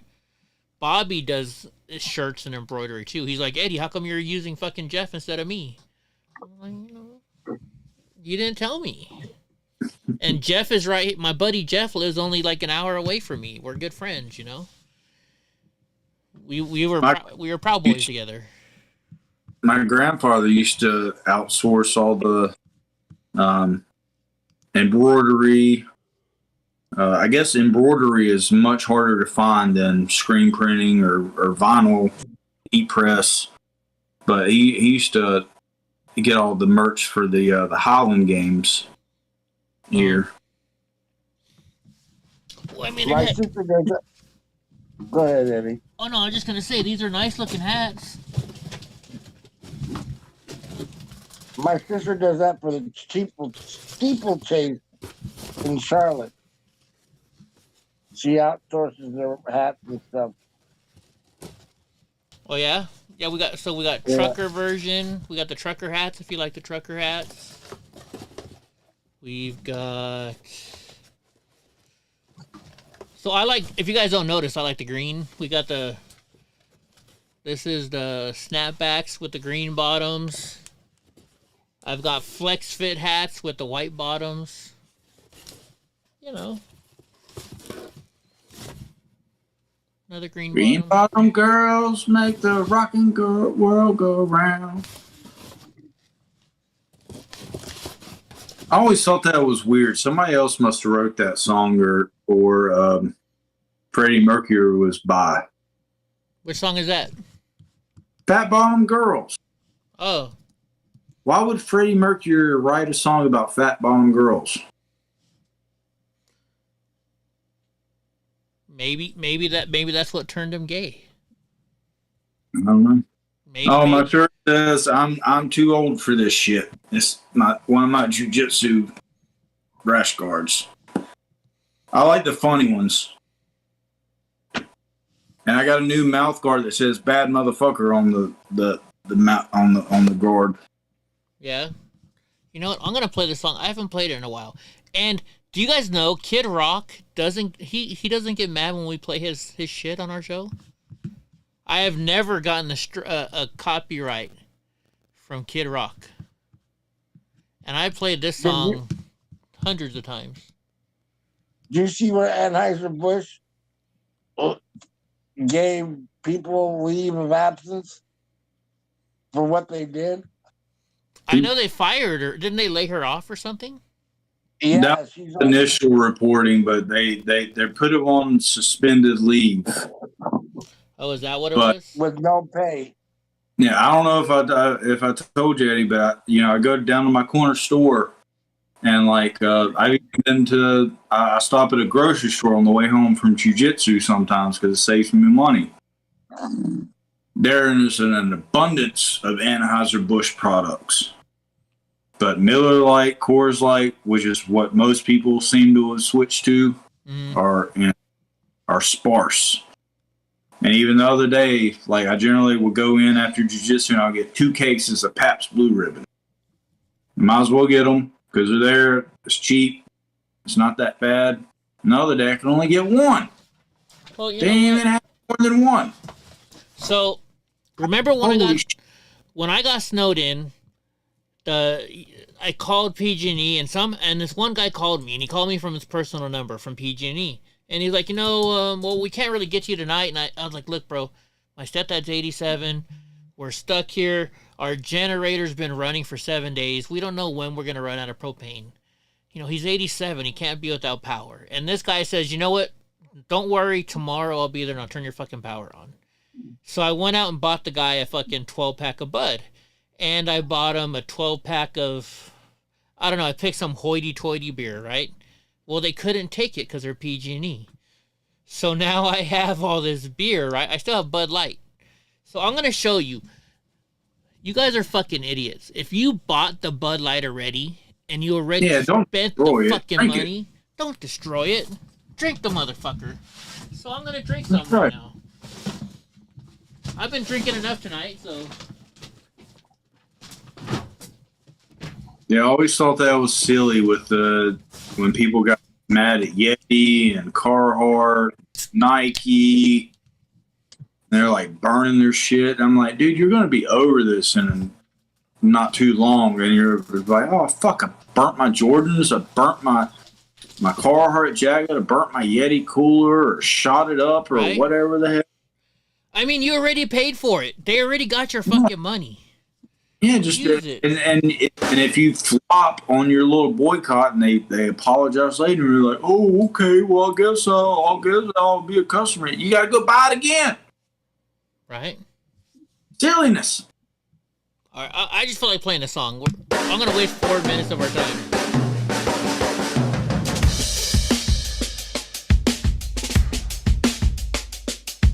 What? We the people, look at my all we do, reserve the right to scream, fuck you!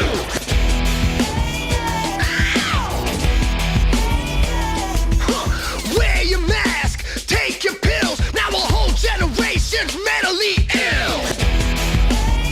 Man, fuck Fauci. But COVID's near, it's coming to town, we gotta act quick, shut our borders down. Joe Biden does, the media embraces, Big Don does it and they call him racist!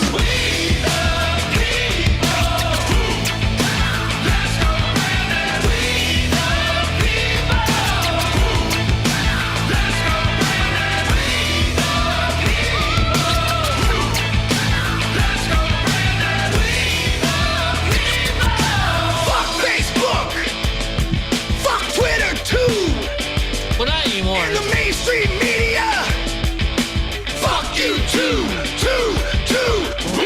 yeah you. I don't know why I love the song so much.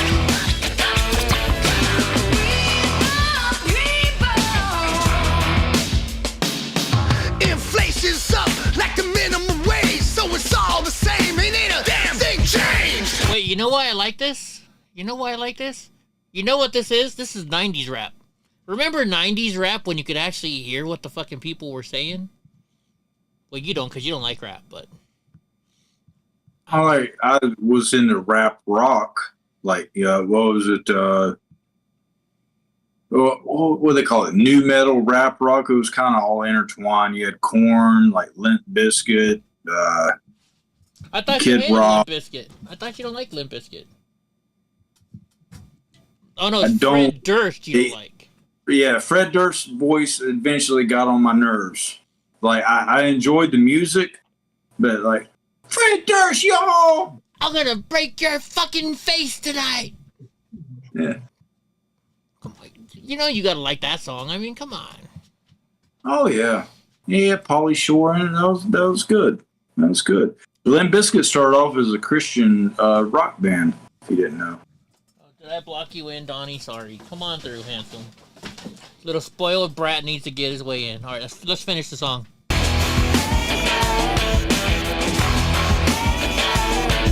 You piece of shit! I don't see color! Black lives matter! No shit, motherfucker!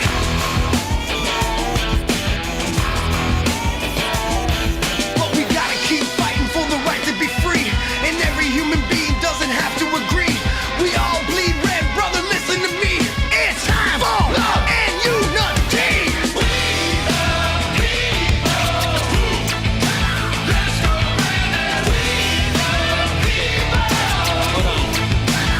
So, actually, if you look at this, hold on, let me play it.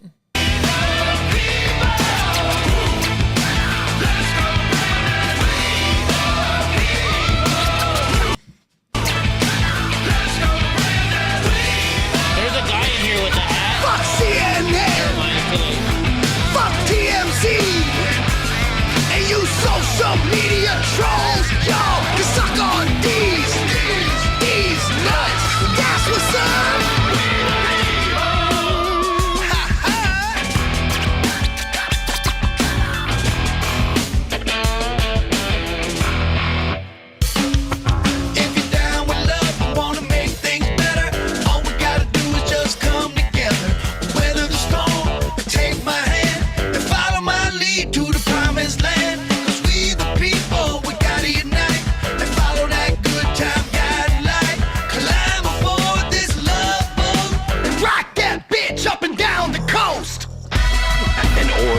Form a more perfect union.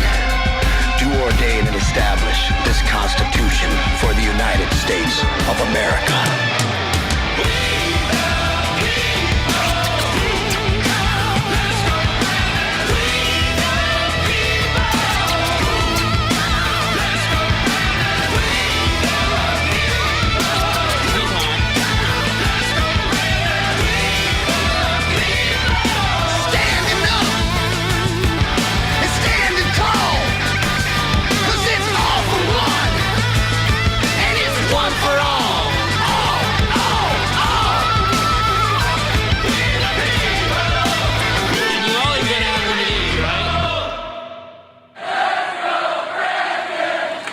Always gotta have one of these.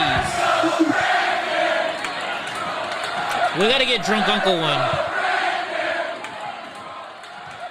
Right, Drunk? We're gonna buy you a gun? Yeah, I need to take some of the classes that my coach teaches with the firearms. I got to take one of those yet, so I can figure out what I want to get. You know, always clear the chamber, and yeah. You always got to have a weapon on you. You got to protect yourself, right? And always protect your neck. Even Wu-Tang said that. Protect your neck. Protect your neck, huh? Yeah. Dude, I'm looking at this video, and there's always a spot where there's a guy in there, and I think it looks like my chaplain from my Proud Boys chapter. I'm trying to find it. I tried to stop it earlier at the right spot.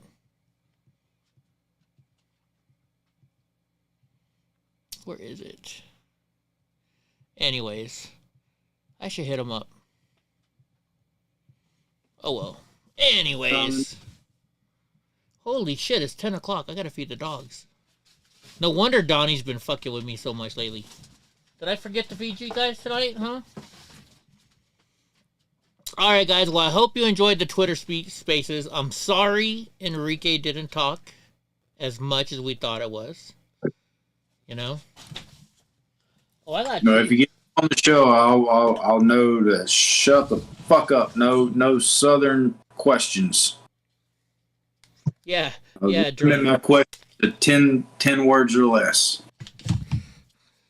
I got 2 maggots. I need to get some more. I'm ready to go. You want to show up at my house? I'm ready.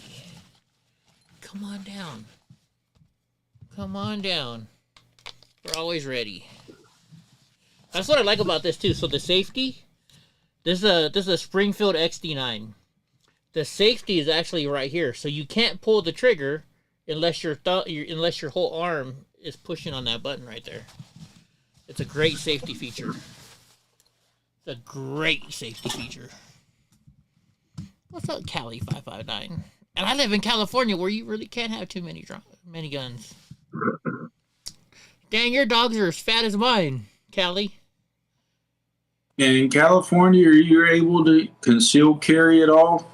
You can get a concealed weapons permit. Yes, you get a CCW. Oh, okay. It depends on where you are. Like, so where I am, I can get one no problem because of who I know. Yeah. But I just remember that customer of mine was like, "Oh, you're from California. You'll enjoy this." And yeah, maybe that thing is somebody different. He just like whips it out, throws it on the camera. Like, yeah, you can't. In California, no, that doesn't happen. Hey, Cali 559. That's where I got this from. I got this from. Oh my gosh, I'm trying to think of his name. Let me look it up real quick. Hey, Eddie, I'll catch you later, bud. Right on. Catch you later, Irving. Huh? Thank you, Irving. Catch you later, bud. All right. Take care, drunk. Adios, brother. Yeah. Think of the name. It's called shit. It's oh my gosh. Why can I not think of the name where I buy all my guns and bullets from right now? That's pretty bad, right? Half-cocked. I go to half-cocked. Half-cocked. Right there. They're in Old Town Clovis. Half-cocked right here. This is the one, right? Let me see. What's the address? What's the address? Yeah, this is Old Town Clovis. This is what I go to right here. Half-cocked. My buddy Randall Whitner, he was Slaw from the Goonies. He was not the actual character Slaw. He was the stunt double. He took me there. And ever since then, I buy all my weapons there. These guys are cool.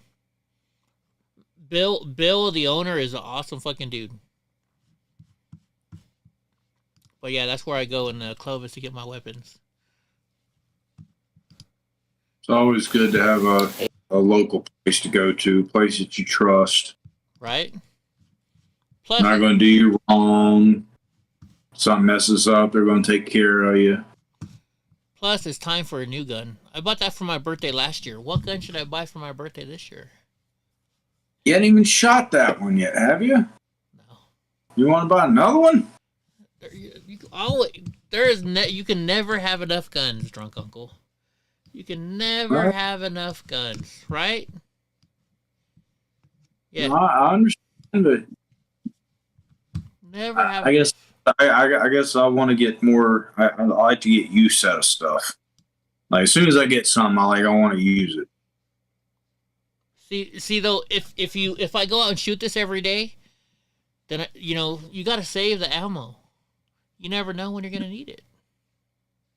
I've heard people talking online that they make their own ammo.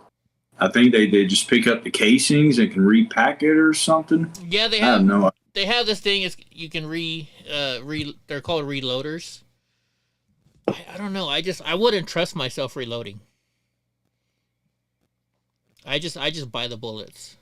I don't trust myself with the reloader because if you do it wrong, you're screwed up. You know. Oh, yeah. I mean, I guess that's what...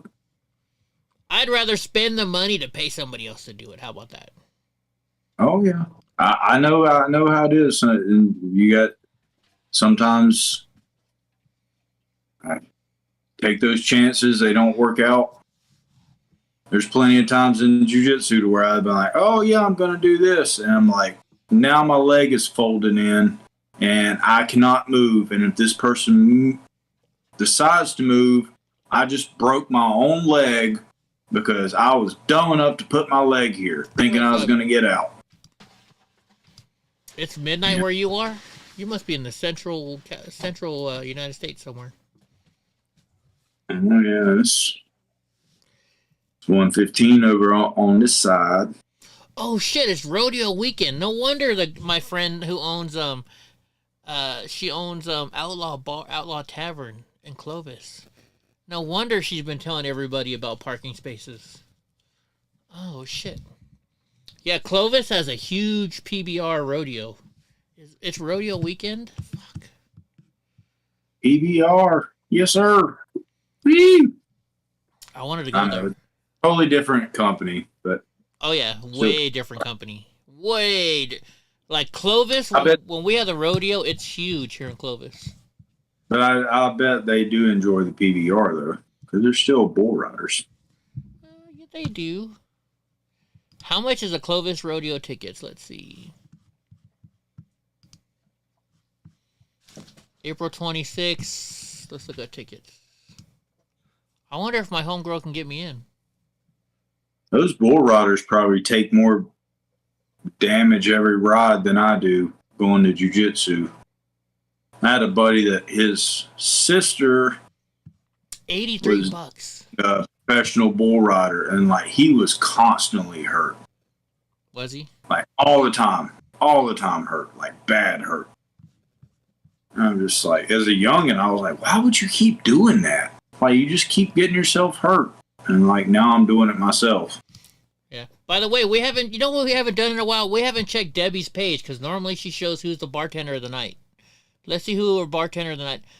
Hey, so if you guys are looking, by the way, she always helps. She's big on finding homes for dogs. Debbie is huge on this. Anybody looking for a German Shepherd? If you live in California, hit us up. That's a pretty looking dog. Probably, I would say that dog's probably like 8-9 months old. That's a good looking dog. They're still looking for a forever home for this sweet girl. She's about 10 months, non-aggressive. This is like a husky mix. Esturan! Outlaw Tavern presents Rodeo Night Party, music by 808, Tuesday, April 25th, which I missed tonight. Son of a bitch. That was tonight. Karaoke, everything. So tonight it was Lindsay and her working. That's who's working tonight. There you go. That's my homegirl Deborah. She's cool. So you know what she's not selling Bud Light right now. She actually took Bud Light off her shelves and she posted it on Facebook and she got in so much trouble that she took the post down. She said she was no longer serving Bud Light at her bar. And whatever else goes along with it. Anheuser-Busch is a large thing. But so this is how I found the Outlaw Tavern. We're Proud Boys. We're not allowed in a lot of bars, right? And so I was at her bar. She wasn't working, and it was me and a couple other Proud Boys, and it was my dad's birthday. And my dad died when he was 41 from his military career. So I always think big and highly of my dad. And so we're sitting there in this bar, and my buddy's, he's like, man, it's your dad's birthday? Tell me about him. And I was like, well, my dad was in the Air Force. He was in there for 21 years. He served in Vietnam, and, just talking about how badass of a dad my dad and every other fucking veteran is. And this guy comes over, and he's like, you know what, fuck you and your fucking veterans. And I was like, huh? And I looked at this dude, and I stood up and I got right in his face. And the bartender, I don't know who this dude's name is, he stopped it, right? And he's like, Eddie, calm down, bro. We don't need no fights in here right now. So I was like, all right, I'm sorry. First night in the bar. And then this guy looks at me, and he's like, good, because I got my shit-kicking boots on, and I would have whooped your fucking ass. And the guy's still next to me. So I grab the guy by the back of the neck, and I just slam his head on the fucking bar. Fucking, he comes up, and there's blood coming off of him, you know, and bartender's like, whoa, whoa, whoa, whoa, you know, he separated us. He takes my Crown Royal, and he's like, all right, Eddie, no crown for you for a while. And then he looks at me, and he's like, he whispers in my ear, he's like, hey, Eddie, I'm going to take your Crown Royal away for 10 minutes, but after that, the crown is on me for the rest of the night. And I was like, really? And they're like, yeah, we've been trying to get rid of this liberal motherfucker for years. He's all, you just did it. Like, yeah, I could have easily smashed my Crown Royal glass on his face, but I didn't want to fucking waste the booze, so I just said face, meat, bar meat, face. Yeah. And once again, Callie, the only reason I'm drinking Bud Light is because I bought it for PG&E for doing a job for me, and they couldn't take it. And I'm a cheap fucking Jewish motherfucker. And so if I bought the beer, I'm going to drink it. But I'm drinking Crown with it, so. But yeah, and so, like, Debbie wasn't even there that night. And so I went back, like, a week later, and she was working, and she was like, oh, you're that guy. And I was like, yeah, that was me. And she's like, you know what? She's like, we love you guys. So no other bar in town would let the Proud Boys drink at their bar. But Debbie said we can. So that's why we love Debbie. That's why we love Debbie and her bar. What's up, Waste of Crime over there in Twitchland? Are y'all by yourself? Right, Callie? Never waste a beer. I paid for the motherfucker. I'm not gonna let it go to waste. So I don't even like beer. But I'm drinking it. Probably because we already went through one bottle of Crown tonight. By the way, if any of you guys can get your hands on some salted caramel, this is my last bottle. So I need some more. Is it like seasonal or something? They don't make it anymore. They quit. They only make it for Christmas time, and they stopped making it last year. So the not making it anymore, like not even seasonal. Not anymore. Huh. Sneaky Pete found 2 bottles for me in Atlanta, and I'm telling you, bro, hop on. Like, we have salted caramel flavoring for coffee. It's not the same. It's not. Well, you don't know. You can at least get it as close. It'll be similar, maybe. Just got to know how many pumps to put in. You can get you a 32-ounce bottle of it, probably for about $20. Yeah, not the same. Get you a bottle of regular ass Crown, drink about 4, 5, 6 shots of it, and then start pumping it in there. Shake it up, take a little sip. Like, all right, one more pump. Shake it up, a little sip. It's not the same. Well, you don't know that. You haven't tried. To me, though, it's not. You know, I'm a Crown. Just the way I am. Made your mind up on something that's not going to be in rotation anymore. I get it. Right? That's just the way I am, bro. That's just the way I am. Waste of Crime says, "How? Yeah, I think so. I've never done Discord or Twitch, so I'm learning. I'm an old disabled vet. Just turned 55 last Friday. Well, thank you for your fucking service. This is a place where you can come and be a veteran, and we appreciate y'all. So, any veterans in here, thank you for your service. We love you." Did they change senior citizen at 60 to 65 to 55? I've been shitting customers out of their discount. You know, it depends on the company, I think. It all depends on the company. Give the fucking 55-year-olds a fucking senior citizen discount. I was about to say, it's my company. I can do what the fuck I want, but you know, I thought senior citizen was 65. It is nowadays, I think. Waste of Crime says, I was shot when I was stationed in Japan. We got Jack and Crown for $6. Wait a minute. You were in Japan in 89 and 92? Wow. See, Mike Jones knows what it is. You use more. You use more. You make it even more caramelly.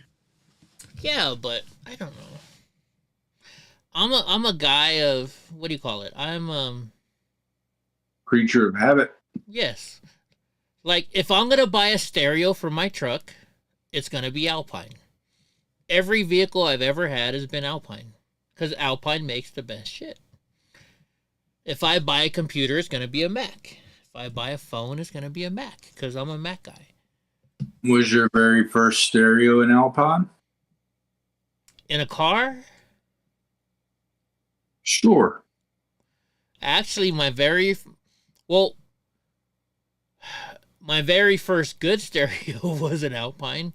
My first stereo, like when I first bought my car, I bought a cheap like Kenwood deck. I had a little Kenwood deck, which aren't cheap. Kenwood is good, but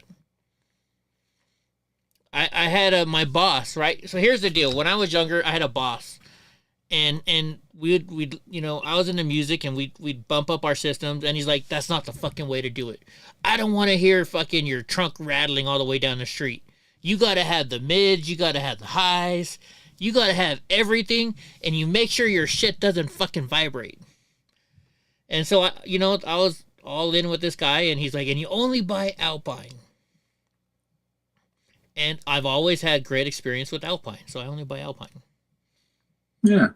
I like Alpine. But you were moved from one area to the next. Yeah, I was upgraded from the Kenwood, and it might not have even been a Kenwood. It may have been a Kenford.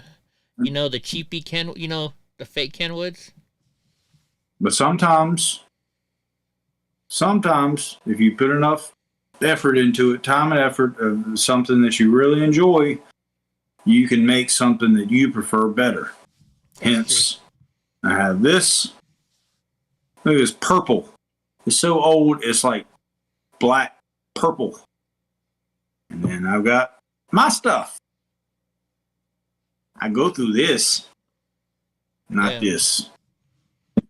Callie, Callie, ask Debbie why she has Apple Crown. She'll be like, because Eddie always requests it. Yeah, I drink Apple Crown at the Outlaw all the time. Well, I haven't been there in a year. Ever since I got my DUI, I stopped going. Because I don't want to DUI and drive. So, I learned my lesson. I was stupid. I got a DUI. And you don't go where? I haven't been to the Outlaw since I got my DUI. Because she's too far away and I can't drive and drink. I got you. So that's why if I ever go to the Outlaw now, I have to get a hotel room because she's in Clovis. And I'm way up here in North Fork. So I can't. But we were talking about bar fights, so I got a great bar fight story for you guys. I'm in Anchorage, Alaska. Oh yeah. And this is like 2000. No, I was there in 1999, before 2000. I'm at this bar called Chilkoot Charlie's. They have like 6 different rooms, and every room you go to is a different bar. Like you go, this room is the cowboy bar. This room is the hip hop bar. This is the swing. Is it swing dancers? The old fogies. Yeah, the swing dancers. Big band. Yeah, they had their own separate rooms. And so I'm at this bar, which, I was a construction worker. So we're there like every weekend. They know us. And I was having an argument with my girlfriend. And, back then I had the old Nokia cell phone, the one that was all one piece, Oh, yeah, with the faceplates. Yeah, with the faceplates. Well, my battery died. And so I'm sitting there and I'm arguing with my girlfriend and my phone dies. So I go to the payphone. We still had payphones back then. And I'm arguing with her on the payphone. And this guy comes up to me and he's like, hey, when are you going to get off the fucking payphone? And I remember, I think it's from like a Seinfeld or something like that. And I turn around and I say, well, my fucking dime is done, motherfucker. I'll be off the goddamn phone. And I turn around. And so I'm already pissed. I'm a construction worker. I'm drunk, fighting with my girlfriend, and I'm pissed. So when I turn around, this dumbass hung the phone up on me. He went and did that whole little think, I turn around and I just take the fucking handle of the phone and I just start popping him with it. He reached over your shoulder and hit the thing? Yeah. Right? So you didn't even have to turn around. Well, I turned around. I'm just hitting him with the phone, right? And then I let go of the phone, and then I just do one more, and he falls down.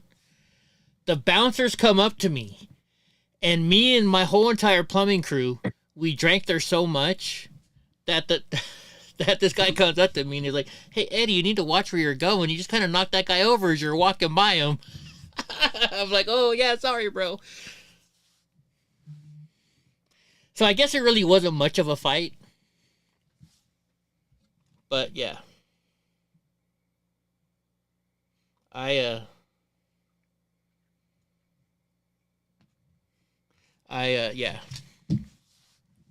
I want to protect my knuckles these days. I'd rather use well, I don't know if, the other night when Brandon was talking about fighting, I was talking about open palm hitting. That's like striking with that part. So it feels so much better, and it hurts just as much. So protect these babies. These babies aren't as strong as you think they are. I mean, altogether they got some strength, but not as much as this or this. Well, back when I was in my fighting days, what my buddy taught me, he's like, always carry a roll of dimes around. And I'm like, why? He's like, because you put the roll of dimes in your hand, and it gives your hand that much more strength, when you're fucking punching somebody. Yeah.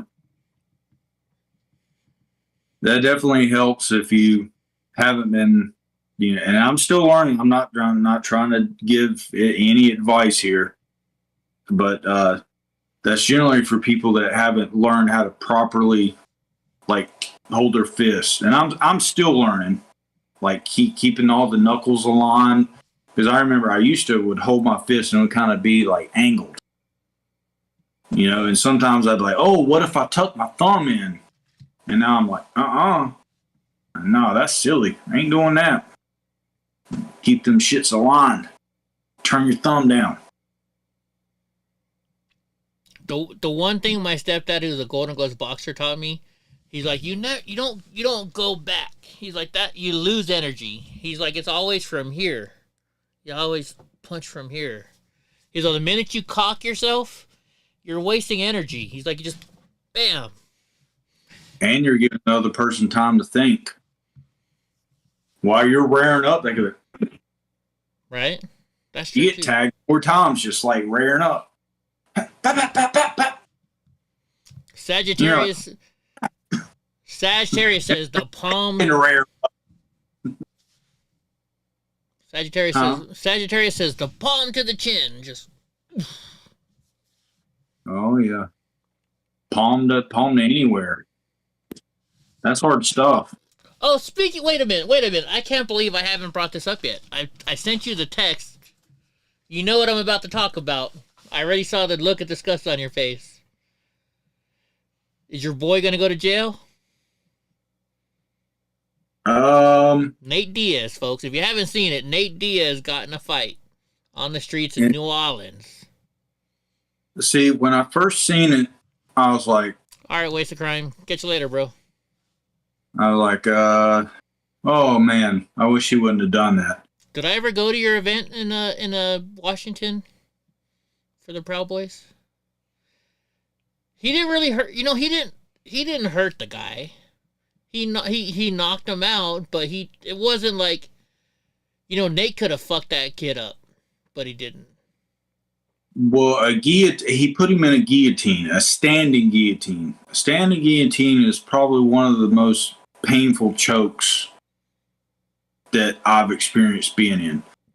So it was not a very nice thing to do. However, I did not realize that the person that he got into it with was the same person that was trying to start shit with him in the fight before. So there's a video from inside the building from this Jake Paul lookalike, and I think like he tried to throw a chair at Nate, or Nate tried to throw a chair at him, but they had an altercation. So Like when I first seen it and I seen the guy walking up with his hands up, you know, they do teach us that in jiu-jitsu. It's like, you know, if you're about to get in an altercation, you don't fucking just walk up and be like, all right, let's go. And you're like, no. And then, you know, you've got movement. You know, you space, create space, bat, I'm not trying to do this. And I was like, oh, he might get in trouble for that. They still might go after him. I don't know what level of training that you get to where they start treating your extremities as lethal weapons. But when I done this, when I built that cage for that MMA event a couple weeks ago, Spawny was telling me about a friend of his that had to defend himself at a bar. He got 9 years in prison. Holy shit. Because he was a trained MMA fighter. In college. They considered his hands to be lethal weapons. Hands and first, we wanted to give you the floor and allow. Wow. Hold on. So earlier, you know, when we were playing, I fucked up when we were playing when we had Enrique talking. I had hit. I guess there was multiple videos playing at the same time, so it kind of messed it up. Let's see if it. This is it. You to you know, talk to the. Talk when all the chicks were talking. First and foremost, I'm going to thank my beautiful audience for hanging up on me right when you guys were ready.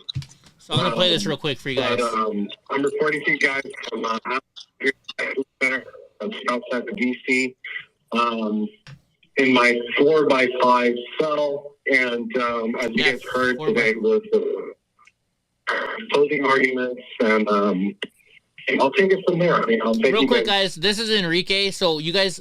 I know we did the show earlier, but for some reason I had like 2 videos going, and I didn't realize it, so you couldn't hear Enrique speak. And I wanted to hear this because the first person he brings up is me. So, you know what? My ego is riding good right now. Question: were the guys are in a good place? Truckle knows. You know, our family for being there, and this is when he actually got to speak. Any questions? And we had talked about this, Enrique, because he's calling from a very. Enrique is calling from a very. I don't know why I these have a hard chicks time wouldn't hearing shut him the fuck sometimes. up. We tried to figure out as best as we could. And I asked him to create like a little sound booth with pillows and stuff, and even actually kind of close himself in under the bed because there's so much echoing. So Enrique, it's a little hard to hear you with the echoing from your cell. If you could maybe kind of close off the space like we talked about a little bit, so that people could hear better because it's a little echoey. I am currently under my bed right now. I think this is the best it's going to get for the audio with Twitter Spaces. Okay, because we tried to figure out a way to create a soundproof box, and then we came up with the idea that if he goes under his bed, it would be like soundproof. It would create like soundproof because his voice bounces off the walls sometimes. But okay, so Enrique, you had your trial today. I know that you didn't testify, and a lot of people were wondering why you didn't take the stand. And you had expressed that to me, and we had gone back and forth trying to decide what was the best idea. So why did you decide not to take the stand? So first and foremost, before I say anything, because obviously if you've been following this trial. Some questions I won't be able to answer, okay? Just simply because it's an ongoing trial. It's in front of the jury right now, and just, we don't want to, our most important thing to us right now is our freedom, and we wouldn't want to compromise that in any way. So, right, Mike? But yes, I could answer your question as far as not testifying goes. It's a simple disagreement on how, with the judge on how these cross-examinations were happening, where we want to talk about January 6th. That's what we wanted to talk about. But what was happening is in these cross-examinations, they were bringing things from years past. Anything that I said, range from 2015, 2016, 2017 is fair game. And it has nothing to do with January 6th.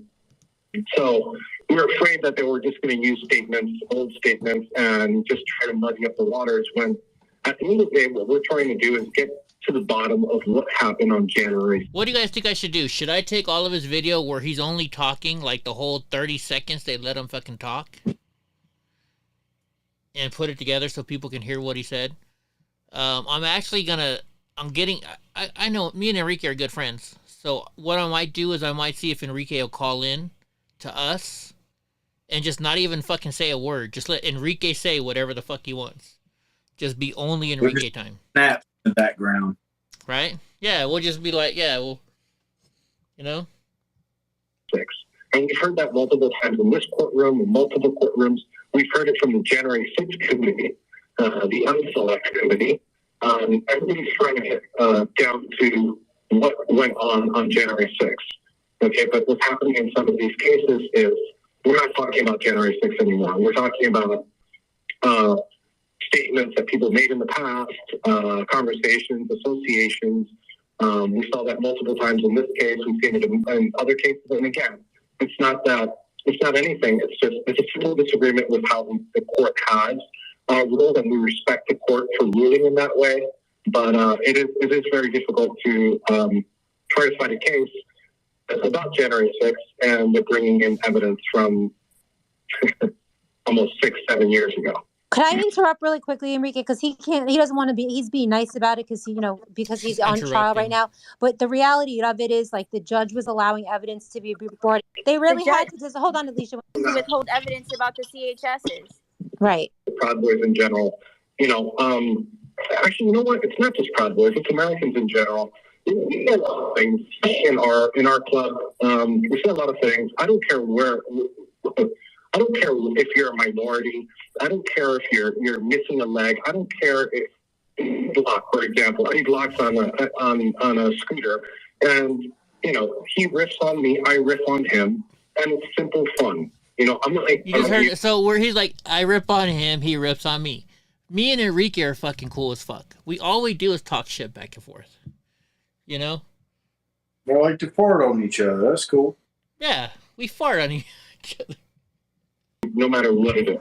And we I'm here for you, buddy. What they were trying to do, what people are trying to do, and this is in general, again, I'm speaking, what people are trying to do is manipulate how we talk to each other in the locker room. And it's not fair. It really isn't. We're proud of it. We're not shy away from it.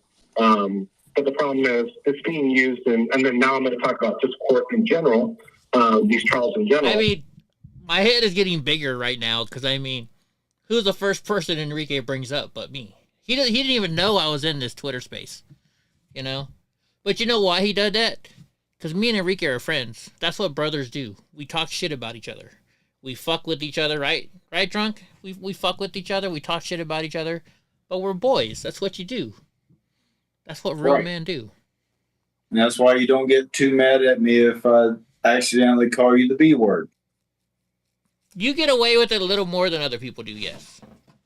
Oh my gosh, Ty called me the B. I was just because I don't even think about it. I'm like, yeah. I think I said something about calling Donnie the B word. I was like, yeah. He let me take his back so quick, and you're just like, I don't like that word. I didn't even think about it. I'm sorry, but it didn't even. I was like, he's not gonna get that mad. He knows I don't mean it in any way. Oh, fucking Reno's here. Fuck Reno. Reno's gonna come talk shit. But no, we need to get. What we need to do is we need to cut this whole footage out. Cut the fucking dumb bitches out that we're trying to say, oh, my book is this, my book is that. And we need to just do only what Enrique said and get rid of all these other fucking dumb bitches who, You put those little snippets in between where the girls are talking that I've seen people do, I guess, from SpongeBob or something. It's just like 5 minutes later. Yeah. And then just cut right back into where he actually gets to talk again. Yeah, we should I told him, what we'll probably do is I'll get Enrique to call into the show. I'm not going to say a fucking word.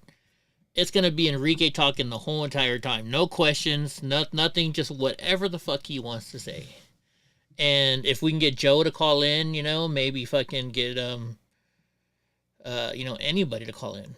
I've never met Dominic, but maybe we get Dominic to call in. These guys need to get their voices heard. And hopefully, everybody is saying that it's a DC jury, they're all liberals. But the one thing we got to remember, guys, liberals hate the cops. Liberals don't like arresting people. He'll call me, Reno. You don't even know what you're talking about, bro. He'd call me in a second. He'd call me. He would call me real quick.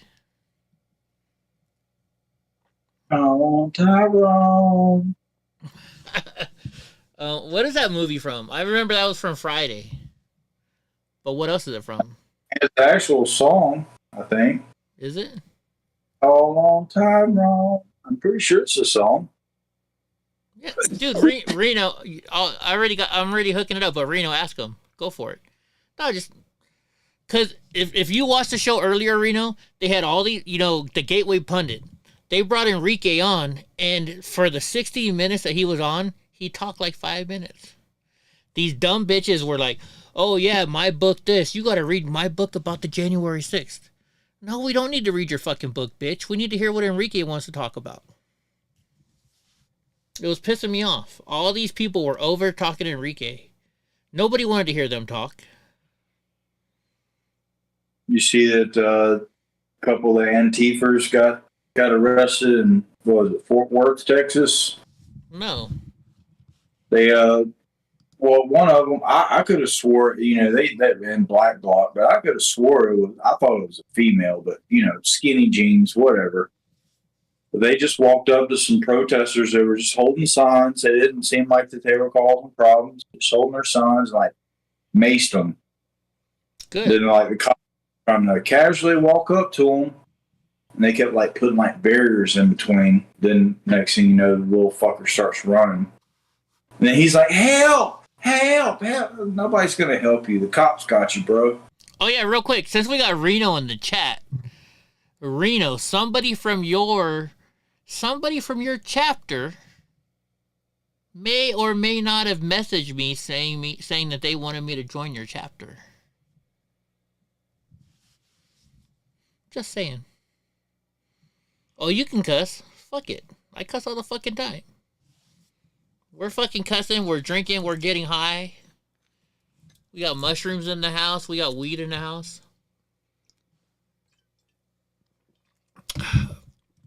It's part of a special church, so that's why you can talk about the fungi. It's not a special church, but it's the Eddie Block Show. You can say whatever the fuck you want. Like, you want some chocolate mushrooms? I got some chocolate mushrooms. I ain't gonna join your chapter. I should do it just now to piss you off now. I don't know. I got a call from Florida the other day.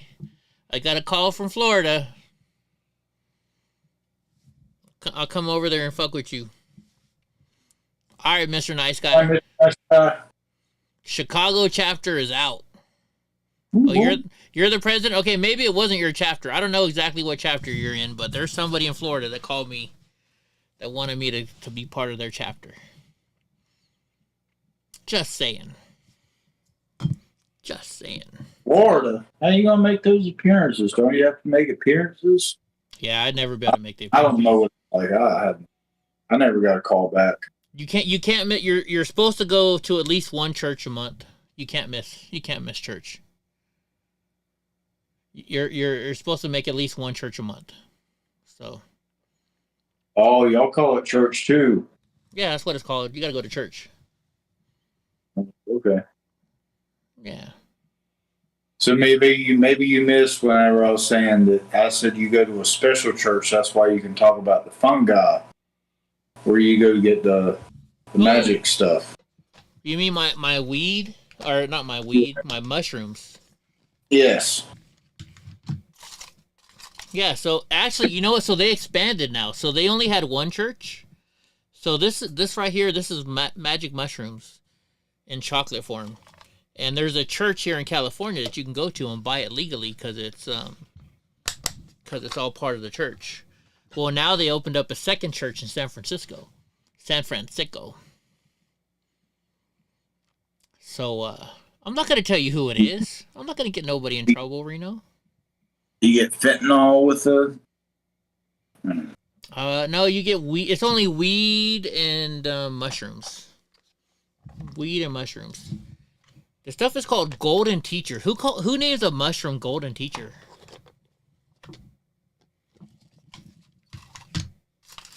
That actually makes a lot of sense, but you haven't tripped hard enough for that to make sense to you. Why does it make sense calling this stuff Golden Teacher? This is Golden Teacher.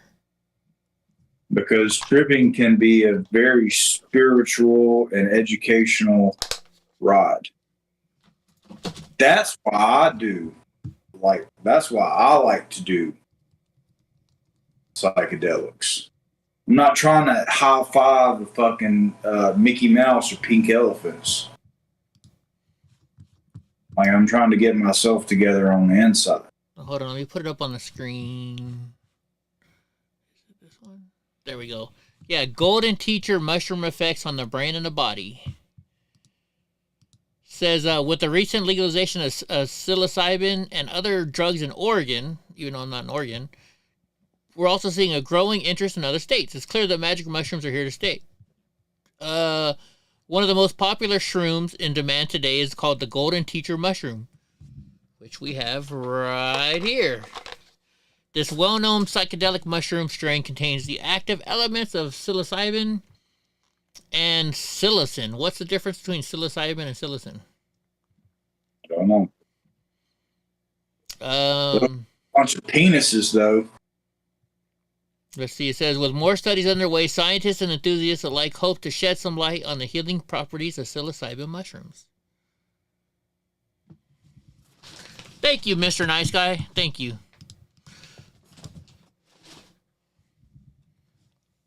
So, Mr. Nice Guy, if you guys don't know, he does all my fucking songs. Oh, that's the original song. We haven't heard this one in a while. You're watching Eddie Block Films, Eddie Block Film Show, Eddie Block, Eddie Block Film, watching Eddie Block, Eddie Block Film Show, Eddie Block, the Eddie Block Film Show, Eddie Block, Eddie Mike Jones says it's the mixed native blood of... It's a mind medicine. Camera steady, audio ready, so unlock, yep, and alone. Patriots prepared for. These are the right way. It's supposed to be a net positive for your life as a whole. What's that? I said, if used properly and the right environment, there should be a net positive on your life as a whole. Like microdosing. They say microdosing shrooms. Like, I've heard a lot of people talking about microdosing this stuff. That's what I've been trying to do, is microdose this stuff. Yeah. I think Ron White, that comedian, he was microdosing on LSD for a while. Yeah, he mentioned that. A lot. He was talking about that on the Rogan. Yeah, on Joe Rogan. Yeah. Oh, by the way, hey, Mr. Nice Guy, I sent you Brandon with That's the Point's phone number. Did you call him? He wants you to do a song for him. Because I played this song for him. He loved it. You are now witnessing the Eddie Block and Joe Rogan Show. Yo, it's the Eddie Block Show. Yeah, Brandon was getting down on this song. Brandon likes your music, Mr. Nice Guy. So Brandon with That's the Point's he's gonna start doing a lot. He wants you to do a song for him. And I'm not trying to kick Drunk Uncle out, but me and Brandon are starting to do a lot of work together too. It's just a little side gig. So if you want to join in on that, we can hook you up.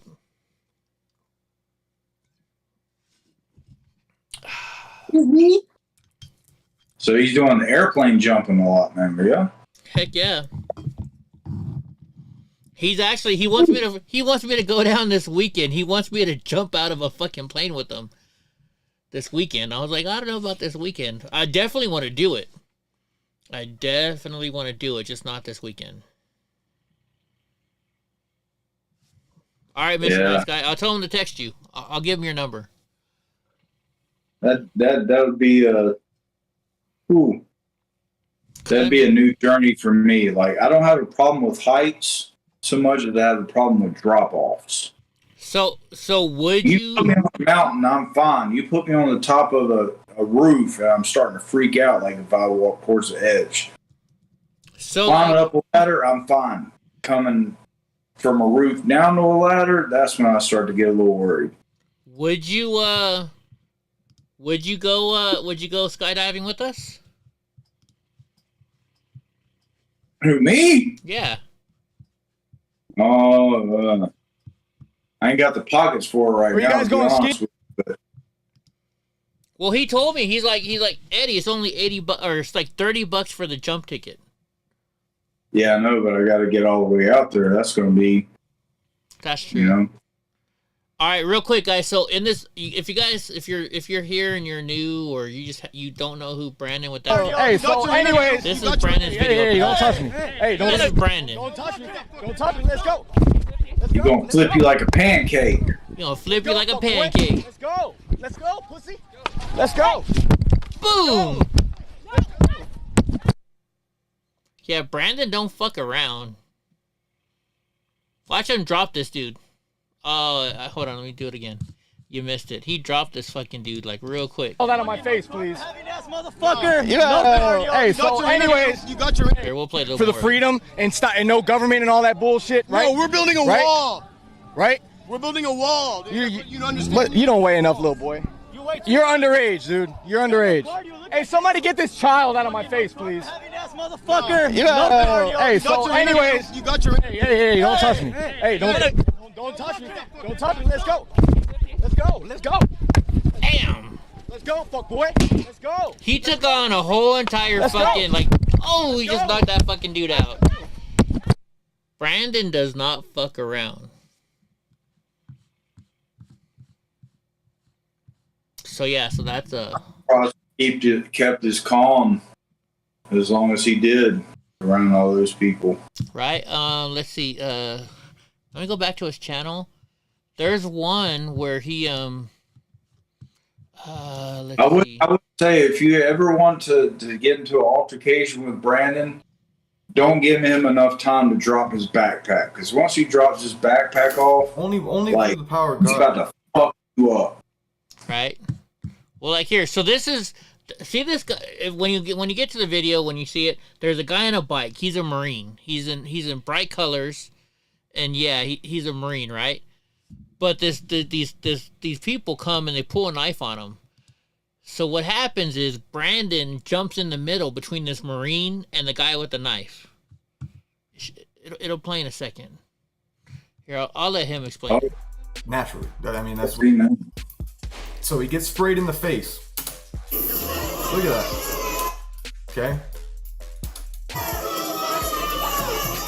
So right here, so this is where it gets interesting. Around the 140 mark on this video is when the attempted stabbing goes to take place. And thank God I was there, and thank God I had recognized it immediately and deterred it, and thank God that they didn't turn around and stab me. But at that point I wasn't even thinking about that. I was just making sure that he didn't get stabbed in his... So real quick, you know how he says, thank God they didn't stab me, I was just there to protect the guy? That's what Brandon does. We're in Portland, right? We're at an event where Antifa's going to be all over the place. And Brandon's like, Eddie, do you have a plate carrier? And I was like, no, I didn't bring no plate carrier. Brandon gave me his plate carrier because he was more worried about me getting hurt than he was about himself. That's the kind of guy Brandon is. That's who Brandon is. That was the whole, that's the whole thing. So that was important. That was my whole mindset. Naturally. I mean, that's what it should be, I guess. So let's go ahead and watch this, because I'm going to play it normal speed, because I want to see if you can catch it, and then I'm going to bring it back and break it down at 0.25 speed. Okay, you saw that bottle thrown? Pay attention. Pay attention to the right side of your screen, right here, hoodie, right here. See that in his hand? I'm trying to... Oh, it was that quick. I couldn't even pause it fast enough. Watch, hold on, let me go back a minute. You can catch it, and then I'm going to bring it back. See if I can pause it in time. And break it down at 0.25 speed. See if I can stop it in time. Okay, you saw that bottle thrown? Pay attention. Pay attention to the right side of your screen, right here, hoodie, right here. Okay, so look, I got a pause right here. So if you look at the guy in the black hoodie, look at his hand. Tell me when you see it, drunk. Tell me when you can see it up on the screen. Have you tried using that precise scrolling yet? Did they add it to YouTube? No, I haven't. I don't even know what it is. That's like the option is like you can. I think this is the exact reason why they added it. so you don't have to try to left or right to skip. Yeah. But I can't remember. I think you might have to hold Option while you're. I don't know exactly. I don't know, but can you see this guy right now? Do you see the knife in his hand? Yes, sir. He's going right now to attack that veteran, that Marine, that guy who's a Marine. See that? And watch what Brandon does. Brandon gets in between them. You see that? So Brandon gets in the middle. Instead of fucking going in there, Brandon gets in the middle to stop this guy from stabbing a fucking Marine. See how fast that was? Boom. Breaks it, puts it in his pocket. Now let's stop. We're going to back up. Look at all these people, man. Look at all these people laughing. And nobody's yelling, doing screaming, shit. Recording. None of these people care if he's safe or not. They just want to get that footage. This is in Portland. It's ridiculous, man. It's ridiculous. So here I am. Here I go. Boom. He gets through after he gets sprayed in the face. So we're going to go up a little bit. He gets that thrown at him. We're going to stop right here. We're going to go to the settings. We're going to go to playback speed and put it at 0.25. Okay? So I want you to pay attention right here. Okay? I'm right here. I'm trying to push my way through the crowd.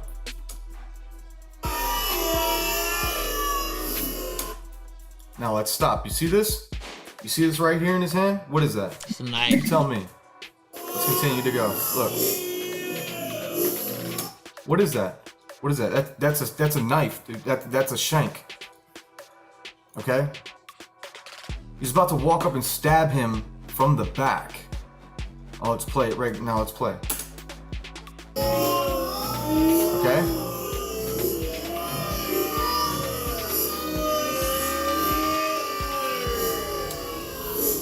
What does Brandon do? He stops it. Only through the power of God, man, was I didn't just get stabbed right there. Or the dude just like snapped and said, "Don't touch me," and stabbed me right there. Thank God it didn't happen. So, but that's the reality of the situation that these Antifa people are. They should be classified as a domestic terrorist organization. President Trump, we're calling on you to do this. This is clear-cut evidence of them being a terrorist organization. That's it. Now look back here. Let's go ahead and look at the crowd, right? While all this is going down. Boom. So it's all a bunch of liberal Antifa fuckers. All right, we're gonna pause. We're gonna go back. Can I say something real quick? Yeah, go for it. I was, thank goodness that Brandon would put himself in that situation. And initially, I was thinking like, okay, this is a Marine. Why would he not be more aware of his surroundings? However, the more that I'm watching, I'm noticing that he's got his bike in between him and the crowd. Yes. And if he would have reacted like to somebody coming up to him with a knife and freaked out or whatever, then chaos is going to start, more likely to get stabbed. Like, I'm just curious on maybe what was going through that man's head. Because at first I was like, how is he a Marine? And he's just walking forward, not noticing what's going on around him. And then I started noticing the little details. Yeah, well, I think he's a Marine and he's noticing what's going on, but he's also trained to react, not to, he's watching, like you said, he's got the bike in the way. That's why his bike is on the right side of him instead of on the left side. Yeah. I noticed that and I was like, oh, he's got a barrier there. Like, if he has to react, he's he can, yeah. Yeah. No, totally. But it took me a little bit to figure that out. I was like, how's he a Marine and he's not noticing this dude's creeping up on him? Right. As he pulls out. See right here? Look at his hand. Let's go back just one more time. See if we can catch it. Okay, right there. Continue. Right there.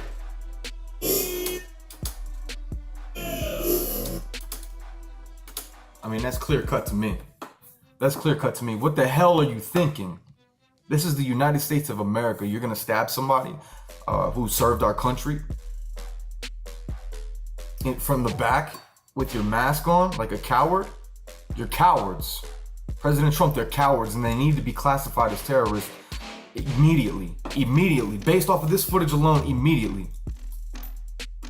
Now we're gonna bring it back one more time, and I'm gonna play it at full speed. And if you haven't seen, I don't think he shows it here, but the end of this video, Brandon fights like 8 Antifa over this situation. See how fast that could have happened, okay? How fast he could have just walked up and stabbed him right in the neck. 1, 2, 3, stab, boom, done. He could have been done right there.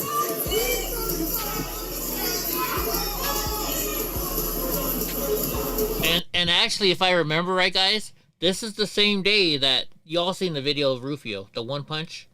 This was the same fucking day. This was the same day. At this point, I'm telling him, put it, get away, don't touch him, don't do anything, just whatever I could say at that moment to get him away. Trying to protect this man at all costs. So as we notice, we continue to watch. Remember Sammy the Seal Body, the chick that I pointed out in the beginning? Well, here she is. All right, they came all the way out of their way to go do this. Watch, right there. She tries to cut in close. I didn't. She puts her hands on me. Nope. Blocked. Right there. That was the first time she tried. At the same time, he's even trying to protect the people on the left side of him because they all seem to be journalists. Yeah. You're talking about the Marine, right? Yeah, he's martyring himself. He's a Marine. That if somebody's going to get hurt, it's going to be me, but at least I can have this barrier in between me. But these people that are just trying to film on the other side of me, they will be safe. Possibly. And initially, I just thought he just didn't understand what was going on around him. Now, the more that I watch it, I'm like, oh no, this Marine knows exactly what the fuck he's doing. He's playing chess, and they're playing checkers. Yeah, he lives in Portland. This Marine, I mean, look at him. He's dressed in green and blue, bright colors. He knows exactly what he's doing. But Brandon definitely helped his ass out by blocking that knife. Yeah. Oh, I'm sure most people wouldn't have done that, you know? Oh, yeah. 99.99999% of people wouldn't have done that. People that do shit like this, like Brandon and, in the Proud Boys, when I was there, we go to events and we'd walk people to their cars because we were protecting them. That's the whole point of the Proud Boys. Everybody thinks, the Proud Boys is some racist group. No, they're not. They're a group of guys who want to protect citizens from dumbasses like this. That's the whole point of the Proud Boys. They're there to protect the citizens from Antifa. I was explaining that to an older customer of mine the other day because she was asking about like what they were and like why they were gaining so much attention. How did that happen in your store? You're in a vape store. How does that question come about? Just curious. It's a well, I mean, you were in the South, so we probably all sounded very country. Was there an older lady there when you were there that seemed like over the top country? At your store? No. No, she may not have been there, but she's basically a plant. Like she's just there all the time. She might as well just be a plant. Uh-huh. But it got brought up, and I told her about how we're drinking club, and then they started going to these places to see people speak, and like people were getting harassed. So they're like, "Oh, we're just going to do security," and I was like, and she was an older lady, so I was like, "We'll put it to you this way." I was like, "Let's just say that you were a Donald Trump supporter. I don't know whether she is or isn't. I don't think she's interested in politics, to be honest with you." Mm-hmm. I was like, "You went there by yourself." And I was like, "You have these Antifa," and I've already went over with her what Antifa are, and she's like, "Yeah, okay." And I was like, "They're hanging around the outsides. They're waiting on people like you to leave, and they're gonna fucking fuck with you. You find one of these guys with these special shirts on with the gold. It's a very special shirt, black and gold, or black and yellow."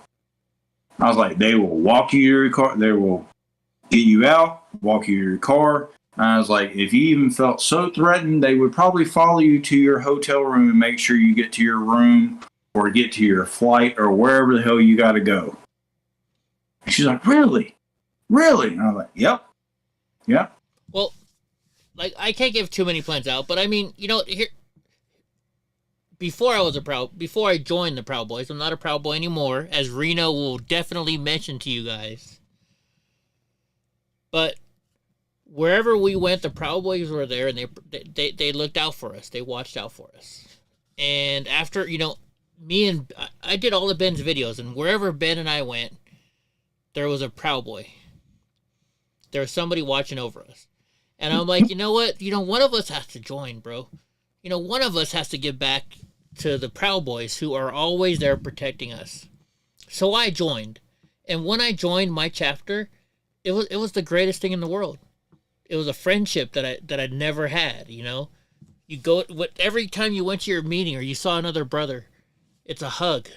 You know, hey man, I love you, man. How you doing? It's more of it's a brotherhood. We loved each other's.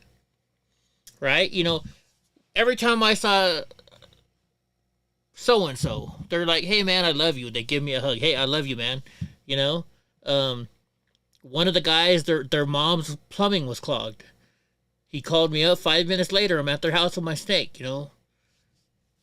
But wherever we went, they were always there taking care of us. It was the greatest thing in my life. Because they were always there to protect with you, you know? I don't know. I wish there was a way I could, you know, give back. If I had the money, any PBs in my area, I would pay for them to come and learn jiu-jitsu, kickboxing, judo, all that good stuff. You know, I really wish that I was on a level to where I could teach it. Can I get a free vape pen from your store? Huh? Can I get a free vape pen from your store? I don't know about free because I'm going to have to clear that with my other business partners, but we could definitely work something out. But, you know, something that not just throwing a discount at somebody, you know, like you're actually adding something to their cause. Like you guys, you know, Proud Boys are constantly having to defend themselves. What better way to give back to the community than let's train. You know? That's cool. But I'm just not at that level yet. They probably prefer a drink. At least my chapter. Anyways, let's finish this Brandon video real quick. Word. See that? Now, let's go back. Now, watch this. Go back here. Nowhere to be found. They're back there, right? No, I'm going to look for a better video for you guys. Boom, here they are. Here they are trying to rush up. He stops them. You see how mad he got right there? Because we weren't letting them get to him. We weren't letting them get to him. Thank God for this man right here. I didn't know who he was. I still don't know who you are, but I appreciate you having our back out there, having my back out there. 100% patriot. Thank you. Now look at how they're moving, right? Trying to still surround. So let's continue. At this point right here, I get in front of him and I'm just letting him know, hey, I got you. Don't worry about it. No, actually, yeah. Right? So let's continue to watch his back though, because I want you guys to watch this. Boom, they're still trailing. I just want to throw it out there, guys. I apologize. Right here, boom. See Puma trying to slide up to the front again. There he goes. And I cut him off right here. I seen him.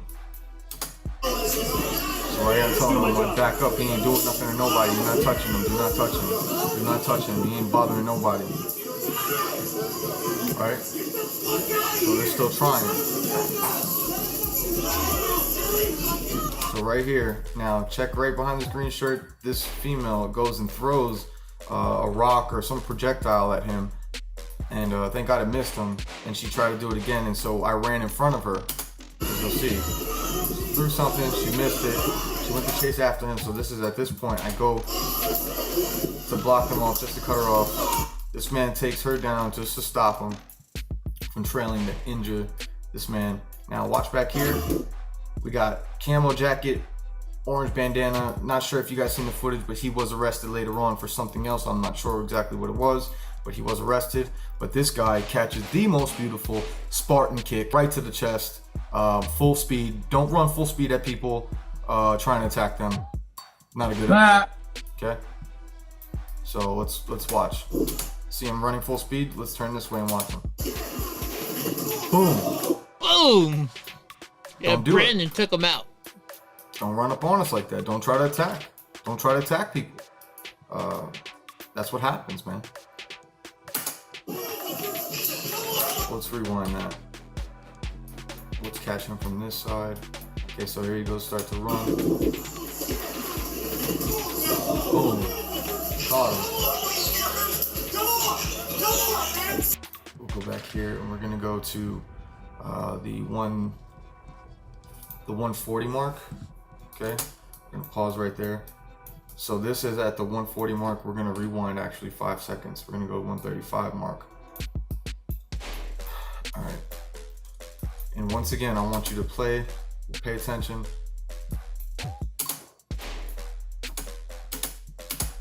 Right there. 2 more seconds and he would have stabbed him right in his neck or in his back or his arm or wherever. He would have stabbed him, bottom line.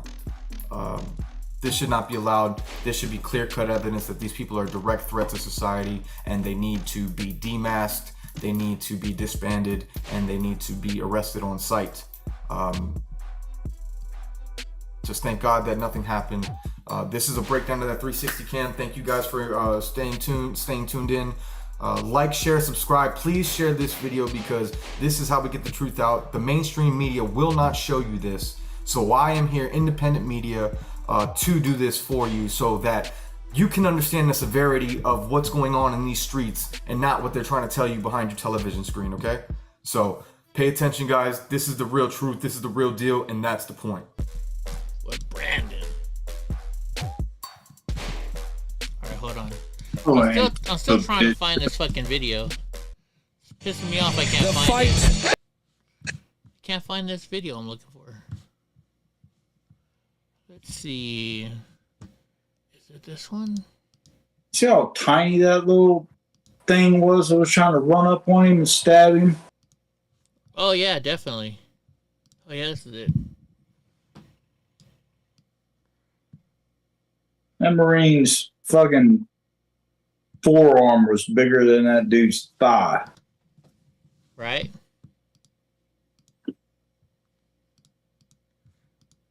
Okay, let's see. Maybe this is not the video. I'm trying to find a video where I got my 4th degree. I think this might be it. It might not.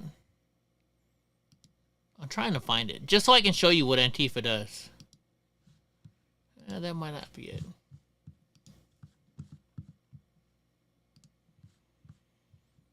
Let's see. October 30th. Wasn't that one? Oh, I think it was this one. It's gotta be this one. Almost 100% sure it was this one. Where I got in my fist fight. My first fist fight.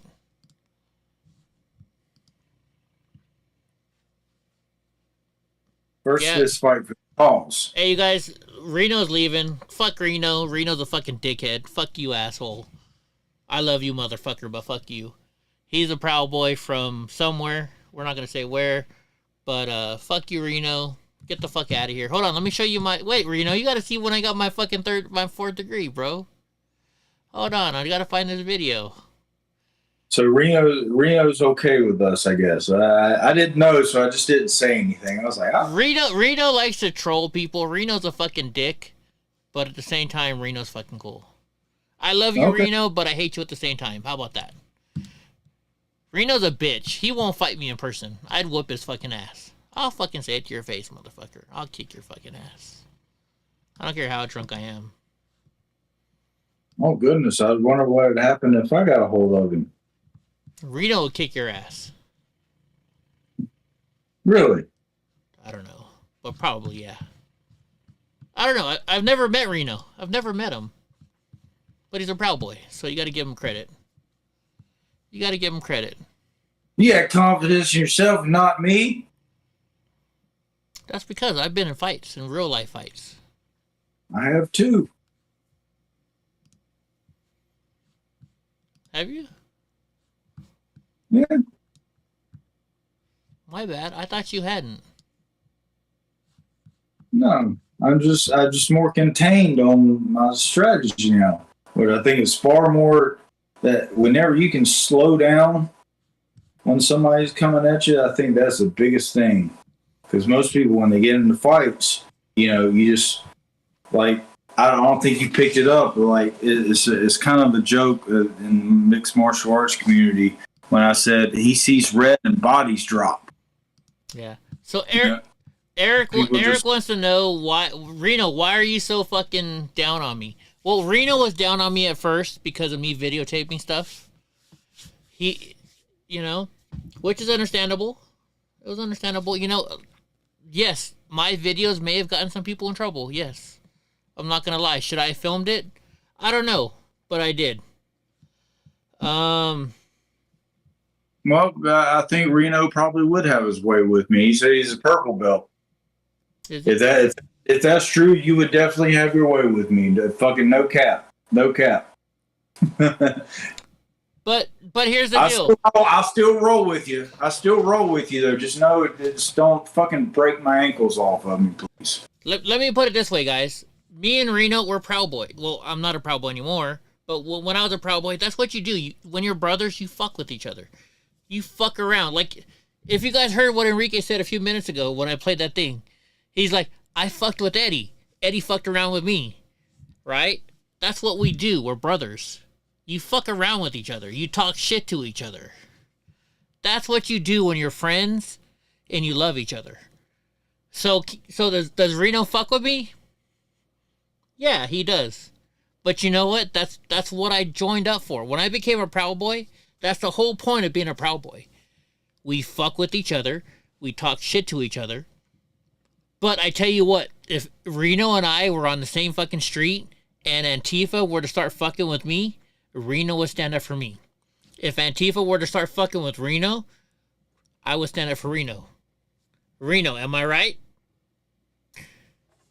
Reno. Already, if he's a legitimate purple belt, like, you won't hear me say a bad thing about Reno from now on, because he's part of my family. Yeah, me and Reno, we fuck around with each other just because we're friends. I consider Reno a friend. That's what we are. We fuck around with each other. That's what you fucking do. Yeah, he says he doesn't go to rallies. But if he was at a rally and somebody attacked me, I guarantee you Reno would be the first person there backing me up. He may not tell you that. But he will be. You know why? Because me and Reno are boys. We're patriots. Just like if somebody were to fuck with Reno, I'd be the first person there fucking covering his back. Because that's what we do. That's what we do. Oh, 10th class, too. Eddie Brown style. What's that? You were cutting out. He said he's 10th planet style. I don't know what that means. I kind of learned Gracie with a little bit 10th planet. Yeah, 10th planet. Man, that's a whole other level. There you go. Reno said, yeah, I don't let nobody fuck with nobody. It's what we do. You know what? Me and Reno may talk shit to each other, but I love the motherfucker. If I went to where he lives right now and said, what's up, Reno? We'd probably buy each other a drink. Reno, you heard of there's a guard pool that my professor taught me, and I think it's 10th planet style, but it's called the lazy dog.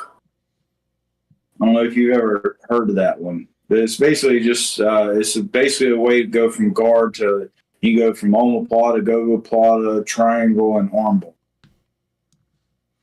But yeah, that 10th planet stuff, man, they don't fuck around, man. Oh, yeah, I think this is the video. Is this the video where I got my 4th degree?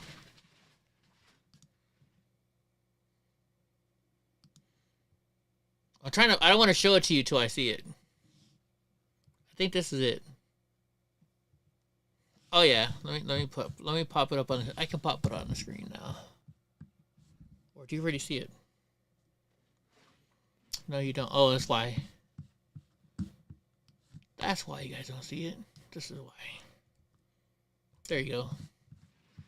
Yeah, this is the video where I got my 4th degree. So there were a couple people there that got in fights that didn't start fighting until, like, I hit this guy, I knocked this guy out.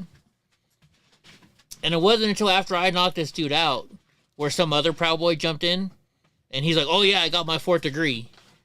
And like all the other Proud Boys were like, "No, you didn't. Eddie knocked him out.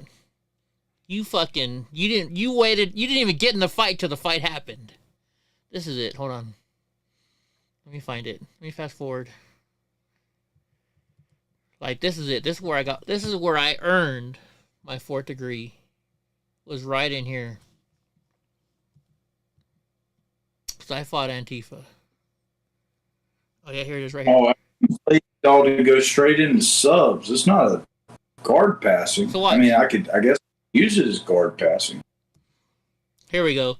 So here, if you watch, this chick rolls up on me. She's Antifa. I push her out of the way, and this BLM dude will jump in my face. See, all right, hold on. You see this chick right in front of me? You'll see it in a second. She's Antifa, but then, like, somebody pushes her into me. I push her away from me, so I push her away right now. Right now, this black dude is gonna jump in. Hold on, let me see him. We're playing it. Oh, it's frozen. Alright, so see this black dude? If you guys look, let me see. See what you guys are seeing. Alright, you see the black dude right there with the weird looking face like that? Let's see if I can catch my fist hitting his face. I can't catch it. Hold on, let me back it up a little bit more. So the chick comes in my way. She gets pushed. I definitely see it being used as just a regular guard pass, but the way it was taught to me, I have very flexible legs. So I'd set up the lazy dog and go for omoplata, gogoplata. Yeah, first would be omoplata if that failed, gogoplata if that failed, triangle if that failed, armbar if that failed. So submission. Damn it! Yeah. I stopped it right there. I stopped it right in the right spot. I'm new though. I'm only a 2-strike white belt. But I'd probably be a blue belt in most other places. No, I'd be maybe a 3 or 4 striker in most other places. My professor doesn't like to eat candy, is what he says, which I respect that. I'm having fun as a white belt.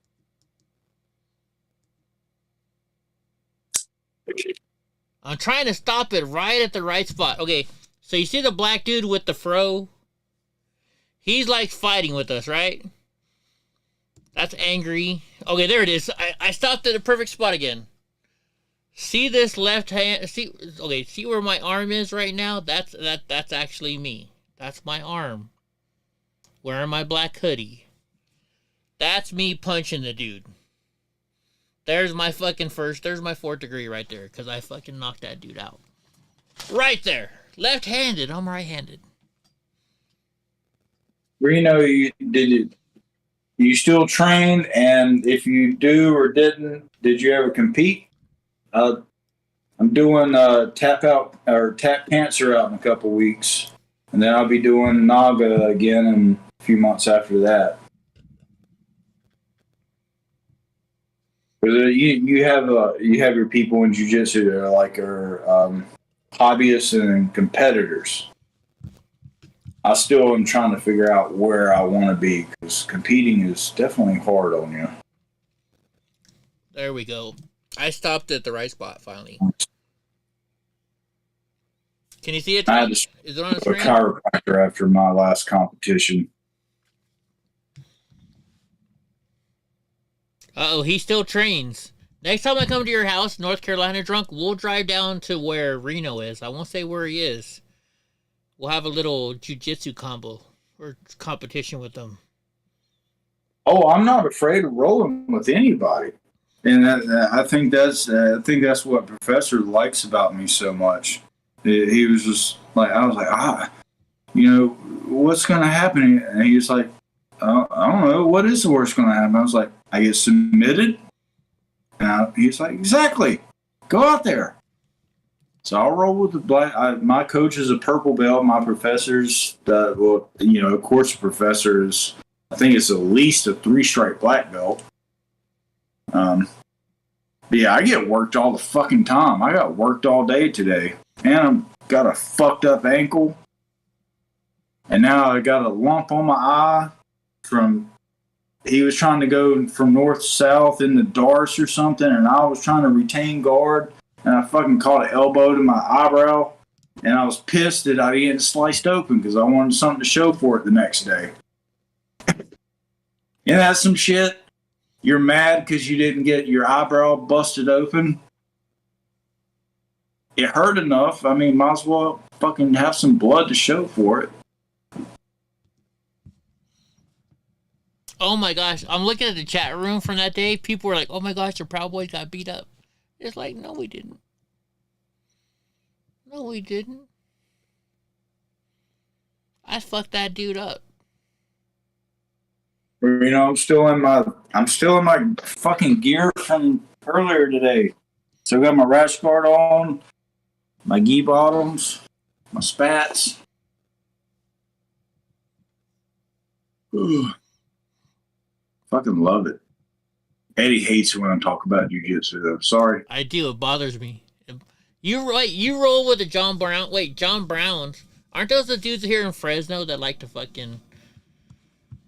They're the guys that think they're tough shit. Talking about John Bones Jones.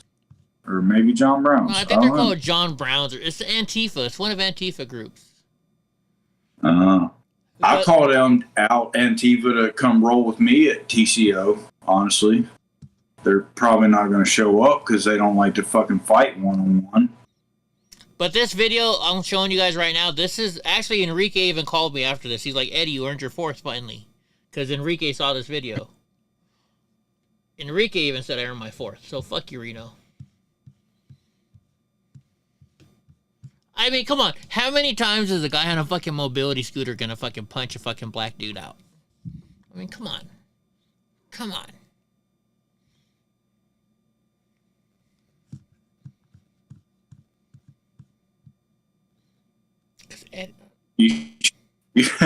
You should show Reno our rolling session. I think he might have seen it. It probably made me look bad too. You'd be like, damn, dude, I thought you were better than that. Why don't you do this? Why don't you do that? Right? How come you didn't kick that little cripple guy's ass? Like, well, coach told me to take it easy. I'm trying to read the chat from that day. Rest in piss, poor boys.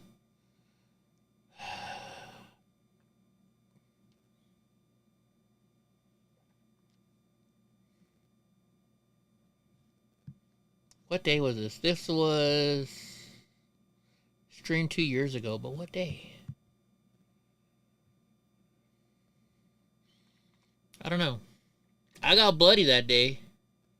You never missed an Eddie Block show? Bullshit, Reno. You haven't seen all my shows. You haven't seen all my shows. I love you, Reno. I love how you like to fuck with me, and I love to fuck with you back.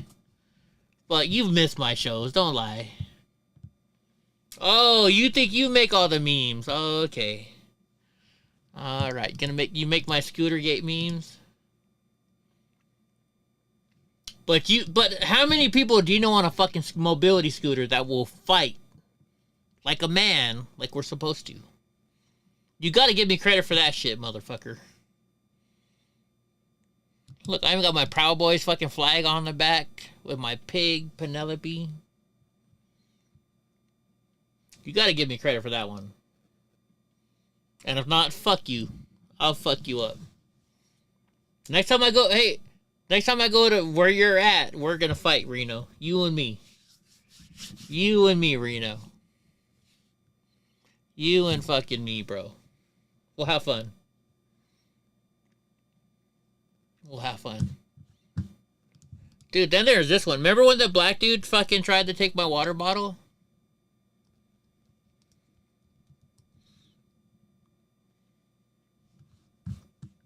Remember when I flopped around the ring at Westfest? Yeah, but I didn't want to hurt the other dude was crippled. I didn't want, the black dude? I forget his name. I didn't want to hurt him. I forget his name. He was the Las Vegas chapter. I didn't want to hurt him. We were friends. I didn't feel it was right me fucking fighting him. I'm like way stronger than he is. I've done that a few times. They're like, "Oh, I'm just gonna play with this person," and I then got the next video. thing you know, You want to see the video? Yeah, Bullet. You want to see the video? I got the video. I can show the video right now. I got the fucking video. That was my boy. Here, remember when this fucking stupid ass... Something about it, bro. Fucking call me a bitch again, bro. Just fucking do it. Get the fuck away from me calling me a bitch, punk. I will knock you the fuck out. I will knock you the fuck out, bro. I did. Do it. See what the fuck. If you stand up and you put your hands on me, that changes everything. That changes everything. I put my hand on you. No, you gotta actually hit him. You're the one calling me a bitch. Fucking do something about it, bro. I got the video too. No. Hey, come on, bro. Give me my fucking shit back, bro. Give me my fucking shit back, bro. Give me my fucking shit. No, it ain't, bro. This is the funniest video I think I ever made. Come here, you stupid motherfucker. I think this is the funniest video I ever made. Give me my shit back, bro. Give me my shit back. Hey, come on, bro. Don't be throwing hands on him. I'm just fucking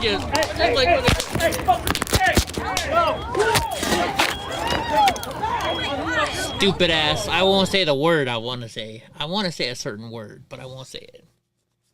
I won't say it. Blooded pants and shit. Nah, you wouldn't appreciate the word I'm gonna say. Talk to ass looking motherfucker. Anyways, alright guys, I gotta go. I gotta take a piss. I gotta feed my dogs. I gotta eat. So y'all have a good night. Sorry Enrique didn't get to talk as much as we thought Enrique was gonna talk tonight.